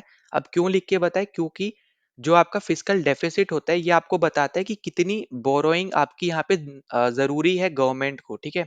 गवर्नमेंट को कितनी और बोरोइंग लेनी पड़ेगी, मतलब कितना उधार लेना पड़ेगा। बोरोइंग मतलब है उधार लेना पड़ेगा, क्योंकि उन्होंने ज्यादा एक्सपेंड कर दिया है रेवेन्यू से, ठीक है? जैसे मान लो कि रेवेन्यू था यहाँ पे 100 रुपीज का, उन्होंने एक्सपेंड कर मतलब एक्सपेंडिचर उनका है यहाँ पे 150 रुपीज का। तो यहाँ पे डिफरेंस आपको दिख रहा है, यहाँ पे क्लियरली 50 रुपीज का डिफरेंस है। तो अब इनको यहाँ पे इतने रुपए आपके यहाँ पे किसी ना किसी से यहाँ पे लेने पड़ेंगे उधार, ठीक है? तो यही चीज आपकी बताती है यहाँ पे फिस्कल डेफिसिट। तो वही आपको बोला जा रहा है सी ऑप्शन में। तो बजटरी डेफिसिट मतलब हो गया यहाँ पे एक्सपेंडिचर और रेवेन्यू के बीच का यहाँ पे जो डेफिसिट है वो 50 रुपीज। और ये आपका यहाँ पे क्या बताता है? ये आपको बताता है net increase in internal external borrowing, ठीक है? तो अपना सी ऑप्शन यहाँ पे करेक्ट हो जाएगा। नन ऑफ दीस अपना यहाँ पे राइट आंसर है नहीं, क्योंकि हमें यहाँ पे आंसर मिल गया, ठीक है? तो सी ऑप्शन अपना यहाँ पे राइट आंसर है। ना अगले क्वेश्चन पे चलते हैं। ये भी आपको यहाँ पे 2023 में पूछा हुआ है। अच्छा, यहाँ पे अगले क्वेश्चन पे चलने से पहले एक आपको यहाँ पे एक चीज बता दूं यहाँ पे पिछले क्वेश्चन की, कि हमारे यहाँ पे बी ऑप्शन क्यों गलत था। आपको यहाँ पे लग सकता है कि हम आरबीआई से तो लेते ही हैं, तो वो तो आपका यहाँ पे काउंट होता है, पर यहाँ पे सिर्फ आरबीआई ही लिखा हुआ है, ठीक है। आरबीआई के अलावा भी जो आप यहाँ पे दूसरी आपकी फॉरेन एजेंसी, जैसे आप यहाँ पे मान लो आईएमएफ वगैरह, इन सब से भी यहाँ पे जो ले रहे हो बोरोइंग वगैरह जो यहाँ पे आप ले रहे हो, तो वो भी आपका यहाँ पे इसमें काउंट होता है, ठीक है। सिर्फ आरबीआई नहीं है, और भी आपकी चीजें हैं जो यहाँ पे आपकी इसमें काउंट होती है, जो हमें यहाँ पे समझना है, ठीक है। कोई भी आप यहाँ पे कोई भी बाहर की एजेंसी से वगैरह आप यहाँ पे कोई भी आप बोरो करते हो यहाँ पे कुछ भी, तो उस वो भी आपकी चीज इसमें ऐड होगी, इसलिए आपका बी ऑप्शन गलत था, ठीक है। अब हम चलते हैं यहाँ पे इस पर्टिकुलर क्वेश्चन में। तो यहाँ पे ये भी आपको 2023 का ही क्वेश्चन पूछा हुआ है। तो यहाँ पे आपसे क्या पूछ रहा है, यहाँ पे आपसे कैश रिजर्व रेशियो के बारे में पूछा जा रहा है, ठीक है। तो मैंने अभी आपको थोड़ी देर पहले बताया था कैश रिजर्व रेशियो आपका क्या होता है। एक percentage of amount of cash आपको यहाँ पे जरूरत होती है, आपको यहाँ पे बचा के रखने की या फिर डिपॉजिट रखने की आरबीआई में, ठीक है। तो यहाँ पे सेंट्रल बैंक आपका क्या है, आरबीआई है, तो उसमें आपको यहाँ पे एक सर्टेन अमाउंट ऑफ आपको यहाँ पे करेंसी या फिर डिपॉजिट आपको रखना पड़ेगा। जो भी यहाँ पे जितनी भी कमर्शियल बैंक्स हैं उन सब के लिए यहाँ पे ये लागू होते हैं ये चीजें, ठीक है। और ये आपका यहाँ पे जो सीआरआर होता है, ये आपका अप्रोक्स 3 से 15% के बीच में होता है, ठीक है। इसके बीच में ही आपको देखने को मिलेगा। और इसके थ्रू आप यहाँ पे क्या निकालते हो, तो बेसिकली इसके थ्रू आप यहाँ पे रेगुलेट करते हो मनी सप्लाई को, ठीक है। तो यहाँ पे रेगुलेट किया जाता है मनी सप्लाई को, ठीक है। तो यहाँ पे अगर आपका यहाँ पे सीआरआर लो है, ठीक है, अगर आपका सीआरआर लो है, तो जो आपका यहाँ पे सप्लाई होगा मनी का वो ज्यादा होगा, ठीक है। तो यहाँ पे वो इंक्रीज कर जाएगा। अगर आप उसको लो करोगे तो यहाँ पे आपका सप्लाई ऑफ मनी इंक्रीज कर जाएगा। मतलब यहाँ पे ये जो दोनों चीजें हैं ये आपकी आपकी एक तरीके से इसको बोल सकते हो इन्वर्सली प्रोपोर्शनल है, ठीक है। एक चीज बढ़ाओगे तो दूसरी कम होगी, दूसरी बढ़ाओगे तो पहली चीज इंक्रीज होगी, ठीक है, मतलब कम होगी। तो इन्वर्सली प्रोपोर्शनल है, मतलब एक को बढ़ाने से दूसरी चीज डिक्रीज होगी, और पहले वाले को अगर आप डिक्रीज करोगे तो दूसरी चीज इंक्रीज होगी, ठीक है। तो यहाँ पे जो राइट आंसर है वो है यहाँ पे ऑप्शन नंबर सी। नाउ अगले क्वेश्चन पे चलते हैं। तो अगला क्वेश्चन भी आपको यहाँ पे 2023 का ही देखने को मिलेगा। तो यहाँ पे आपको दिया गया, suppose an Indian citizen makes an investment abroad and earns a positive return on her investment, which of the following is correct regarding that, ठीक है। तो यहाँ पे इसके अकॉर्डिंग अगर हम बात करते हैं यहाँ पे, तो कौन सी स्टेटमेंट आपकी करेक्ट है। अगर कोई आपका एक इंडियन सिटीजन है, उसने बाहर किसी दूसरी कंट्री में इन्वेस्टमेंट करके रखा था और उसको अब पॉजिटिव रिटर्न देखने को मिलता है, तो इस कंडीशन में जब हम बात करेंगे तो आपको यहाँ पे दो टर्म पता होना चाहिए। पहला तो आपका है यहाँ पे जीडीपी, दूसरा आपका होता है यहाँ पे जीएनपी, ठीक है। जीडीपी को हम बोलते हैं यहाँ पे ग्रॉस डोमेस्टिक प्रोडक्ट, ठीक है, ग्रॉस डोमेस्टिक प्रोडक्ट, ठीक है। अब यहाँ पे जीडीपी बेसिकली होता क्या है, यहाँ पे आपकी वो सारी एक तरीके से आप यहाँ पे वैल्यूज होती हैं, ये सारी जो भी आप यहाँ पे जब गुड्स और सर्विसेज यहाँ पे जब प्रोवाइड करते हो, तो उसके एक्सचेंज में आपको जो करेंसी वगैरह यहाँ पे मिलती है, ठीक है। तो वो जो वैल्यू है जो आपने यहाँ पे रुपए कमाए, ठीक है, जब आपने गुड्स और सर्विसेज आपने यहाँ पे जब बेचे एक पर्टिकुलर फाइनेंशियल ईयर में, सिर्फ और सिर्फ इंडिया के अंदर, ठीक है। यहाँ पे ध्यान से सुनना, ये दोनों बहुत ज्यादा इंपॉर्टेंट है। जीडीपी में क्या हो रहा है, जीडीपी में जो भी इंसान ने इंडिया के अंदर, सिर्फ इंडिया के अंदर कोई भी गुड्स और सर्विसेज यहाँ पे आपने बेचे, तो उसने जो यहाँ पे इनकम कमाई, ऐसे यहाँ पे हर एक ने यहाँ पे कुछ ना कुछ इनकम कमाई होगी, ठीक है। अगर कोई भी यहाँ पे गुड्स और सर्विसेज बेचता है, तो इन सब की यहाँ पे इनकम को यहाँ पे जोड़ के जो हम यहाँ पे निकालते हैं, वो हमारा आता है यहाँ पे जीडीपी, ठीक है। और ये सिर्फ और सिर्फ इंडिया के अंदर की बात होगी, ठीक है। यहाँ पे ध्यान से सुनना ये चीज। अब यहाँ पे जब इंडिया के अंदर की बात हो रही है, तो यहाँ पे कोई भी फॉरेनर जो इंडिया में रह रहा है, ठीक है, और इंडिया के थ्रू ही आप बोल लो यहाँ पे इंडिया के थ्रू ही आपकी गुड्स और सर्विसेज इंडिया में ही बेच रहा है, ठीक है। तो वो सारे फॉरेनर्स भी आपके जीडीपी में यहाँ पे एड ऑन होते हैं, उनकी भी यहाँ पे जो भी उनकी वैल्यूज होगी, जो भी यहाँ पे उन्होंने कमाई करी है, जो भी है, वो भी आपकी जीडीपी में काउंट होती है। तो इंडिया प्लस फॉरेनर, पर सिर्फ और सिर्फ इंडिया के अंदर, तो वो सारी कंडीशंस आपकी आती है जीडीपी के अंदर, ठीक है। यहाँ पे मैं लिख दे रहा हूँ, इन इंडिया ओनली, ठीक है। चाहे आपका इंडियन हो कोई, ठीक है, चाहे आपकी कोई भी इंडियन हो या फिर चाहे कोई भी आपका यहाँ पे फॉरेनर हो, पर अगर आपके दोनों ही इंडियन हो चाहे फॉरेनर हो, दोनों अगर यहाँ पे इंडिया के अंदर ही कोई गुड्स एंड सर्विसेज बेच के यहाँ पे रुपए कमा रहे हैं, पैसे कमा रहे हैं, तो उन सबको यहाँ पे जब जोड़ेंगे तब हमारे यहाँ पे निकलता है जीडीपी, जिसको हम यहाँ पे ग्रॉस डोमेस्टिक प्रोडक्ट बोलते हैं। अब देखो जीएनपी क्या होता है, तो जीएनपी की बात करेंगे तो जीएनपी होता है आपका यहाँ पे ग्रॉस नेशनल प्रोडक्ट, ठीक है। तो ये क्या होता है हमारे यहाँ पे ग्रॉस नेशनल प्रोडक्ट हमारा ये होता है। अब इसका मतलब क्या है यहाँ पे, अब देखो यहाँ पे जैसे जीडीपी में हमने बात करी थी, सिर्फ इंडिया में ही हम काउंट करते हैं, चाहे आपका कोई इंडियन कमा रहा हो या फिर फॉरेनर कमा रहा हो, हम सबका यहाँ पे काउंट करेंगे, बस सिर्फ और सिर्फ इंडिया में काउंट करेंगे। जीएनपी क्या बोलता है आपको, जीएनपी बोलता है कि हम यहाँ पे सब कुछ काउंट करेंगे, पर हम सिर्फ वही काउंट करेंगे बेसिकली यहाँ पे जो इंडियंस कमा रहे हैं, चाहे वो इंडिया में कमा रहे हो या फिर कहीं दूसरी कंट्री में कमा रहे हो, ठीक है। तो यहाँ पे मैं इंडिया प्लस दूसरी कंट्री की जगह यहाँ पे मैं लिख देता हूँ कंप्लीट वर्ल्ड, ठीक है, होल्ड वर्ल्ड, मतलब कोई भी कंट्री में कमा रहे हो, ठीक है। Whole world. तो इसका मतलब क्या हो गया जीएनपी का, कि आपके जो इंडियंस है, जो यहाँ पे कोई दूसरी कंट्री में रह रहे हैं, इंडिया में नहीं रह रहे हैं, पर वहां पे जाके वो इनकम कमा रहे हैं, ठीक है, तो वो सब इनकम को मिला के जो हम निकालते हैं वो आपका होता है यहाँ पे जीएनपी। ठीक है। अब होल वर्ल्ड की जब बात करेंगे तो उसमें इंडिया भी आ जाएगा, ऑब्वियस सी बात है यहाँ पे। पर यहाँ पे याद रखना है कि यहाँ पे सिर्फ और सिर्फ इंडियंस लेंगे हम लोग, ठीक है, यहाँ पे जीएनपी निकालने के लिए। वहां पे हम इंडियन प्लस फॉरेनर ले रहे थे, पर वहां पे सिर्फ और सिर्फ इंडिया के अंदर ले रहे थे। यहाँ पे इंडिया प्लस कंप्लीट वर्ल्ड, जो भी आपका कंप्लीट वर्ल्ड है उसके बारे में हम बात कर रहे हैं, पर सिर्फ और सिर्फ इंडियंस के बारे में बात कर रहे हैं। ठीक है। तो यहाँ पे इस तरीके से आप समझ सकते हो। तो अगर आप यहाँ पे देखोगे, इसने यहाँ पे जो इन्वेस्टमेंट किया अब्रॉड में, इसको यहाँ पे प्रॉफिट हुआ, तो ऑब्वियस सी बात है यहाँ पे कि ये जो है आपका, ये जीएनपी के अंदर काउंट होगा, जीडीपी के अंदर काउंट नहीं होगा। जीडीपी जीडीपी के अंदर क्यों काउंट नहीं होगा? क्योंकि ये दूसरी कंट्री के यहाँ पे कहीं पे जाके उसने इन्वेस्ट किया है, दूसरी कंट्री में इन्वेस्ट किया, वहां से उसको प्रॉफिट मिल रहा है। ठीक है। तो यहाँ पे हमने जैसे जीडीपी में हमने डिस्कस किया था कि इंडिया के अंदर अगर उसने इन्वेस्ट किया होता फिर उसको प्रॉफिट मिल रहा होता, तो वो आपका जीडीपी में काउंट होता। पर इसने यहाँ पे किसी दूसरी कंट्री में इन्वेस्ट किया है। अब जब दूसरी कंट्री में इन्वेस्ट किया, उसमें प्रॉफिट मिल रहा है, तो वो आपका कंडीशन होता है जीएनपी का, ग्रॉस नेशनल प्रोडक्ट का। ठीक है। जो आपके यहाँ पे सिर्फ इंडियंस के लिए ही हम यहाँ पे काउंट करते हैं, अगर हम इंडिया को कंट्री लेके चल रहे हैं तो। ठीक है। यहाँ पे यूएस के लिए यूएसए, यहाँ पे यूएसए वाले लोग आ जाएंगे। ठीक है। तो यहाँ पे इस तरीके से हमें यहाँ पे समझना है। तो बी ऑप्शन हमारे यहाँ पे करेक्ट हो जाएगा, कि जो भी यहाँ पे उसकी इनकम है, ठीक है, हर income is part of India's national income. ठीक है। तो यहाँ पे ग्रॉस नेशनल इनकम, यहाँ पे इसी की बेसिकली यहाँ पे बात हो रही है, ठीक है, जीएनपी की। तो ये आपकी यहाँ पे इसके अंदर आ जाएगी, पर ये आपका इंडिया के जीडीपी के अंदर नहीं आएगा। ठीक है। तो ये इंपॉर्टेंट पॉइंट था जो आपको यहाँ पे समझना था। तो राइट आंसर है यहाँ पे ऑप्शन नंबर बी। ना अगले क्वेश्चन पे चलते हैं। तो अगला क्वेश्चन भी आपका यहाँ पे 2023 में पूछा गया है। तो यहाँ पे आपसे बोल रहा है कि सेकंड 5 ईयर प्लान जो था आपका, उसका फोकस किसके ऊपर था? तो देखो, इसका यहाँ पे फोकस था इंडस्ट्रियलाइजेशन के ऊपर। ठीक है। तो यहाँ पे किसके ऊपर था? ये था आपका यहाँ पे फोकस इंडस्ट्रियलाइजेशन के ऊपर। ठीक है। ये कौन से मॉडल के ऊपर बेस्ड था? तो ये आपका मॉडल था पीसी महालनोबिस। ठीक है। पीसी महालनोबिस मॉडल के ऊपर यहाँ पे आपका सेकंड 5 ईयर प्लान आपका बेसिकली यहाँ पे बेस्ड था। ठीक है। अब यहाँ पे बहुत ज़्यादा चीज़ें ऐसी भी हुई थी, जैसे आपके यहाँ पे कुछ न्यूक्लियर रिएक्टर्स वगैरह भी आपके बने थे। जैसे दुर्गापुर में आपका यहाँ पे ब्रिटेन की हेल्प से आपका यहाँ पे एक रिएक्टर बना था। फिर आपका यहाँ पे बात करें, यहाँ पे जो रौकेला है वहाँ पे बना था, भिलाई वगैरह में बना था। ठीक है। तो यहाँ पे ये सब चीज़ें आपके यहाँ पे बनी थी इस पर्टिकुलर आपके सेकंड 5 ईयर प्लान के थ्रू। ठीक है। तो यहाँ पे जो अपना राइट आंसर होने वाला है वो है यहाँ पे ऑप्शन नंबर बी, क्योंकि यहाँ पे रैपिड इंडस्ट्रियलाइजेशन हमें देखने को मिला था। ठीक है। साथ ही साथ यहाँ पे development of basic and heavy industry, मतलब इंडस्ट्री से रिलेटेड ही आपका basically complete second year plan था, सेकंड 5 ईयर प्लान था। फर्स्ट 5 ईयर प्लान अगर बोलते हैं किसके ऊपर बेस्ड था, तो फर्स्ट वाला आपका यहाँ पे बेस्ड था हैरोड। ठीक है। Herod Domar model, Herod Domar model, ये है आपका यहाँ पे फर्स्ट। ठीक है। फर्स्ट वाला कंप्लीट आपका एग्रीकल्चर के ऊपर बेस्ड था। इस तरीके से आप इसको यहाँ पे याद रख लेना। ठीक है। अब रिमूवल ऑफ पॉवर्टी के बारे में अगर बात करें यहाँ पे, या फिर सेल्फ रिलायंट की बात करें यहाँ पे, तो ये सारे आपके यहाँ पे सेकंड की जगह यहाँ पे थर्ड के थे। ठीक है। तो यहाँ पे जो आपका self reliant and self generating economy with emphasis on agriculture वाला यहाँ पे जो चीजें हैं, ठीक है, एग्रीकल्चर वाला आपका फर्स्ट में आ जाएगा। जो आपका यहाँ पे removal poverty and alignment of self reliance, तो ये आपका यहाँ पे थर्ड वाले में आ जाएगा। ठीक है। तो ये सब आपके यहाँ पे इंपॉर्टेंट चीज थी, बस आपको यहाँ पे क्योंकि सेकंड पूछा था तो हम यहाँ पे सेकंड के बारे में डिस्कस कर रहे हैं।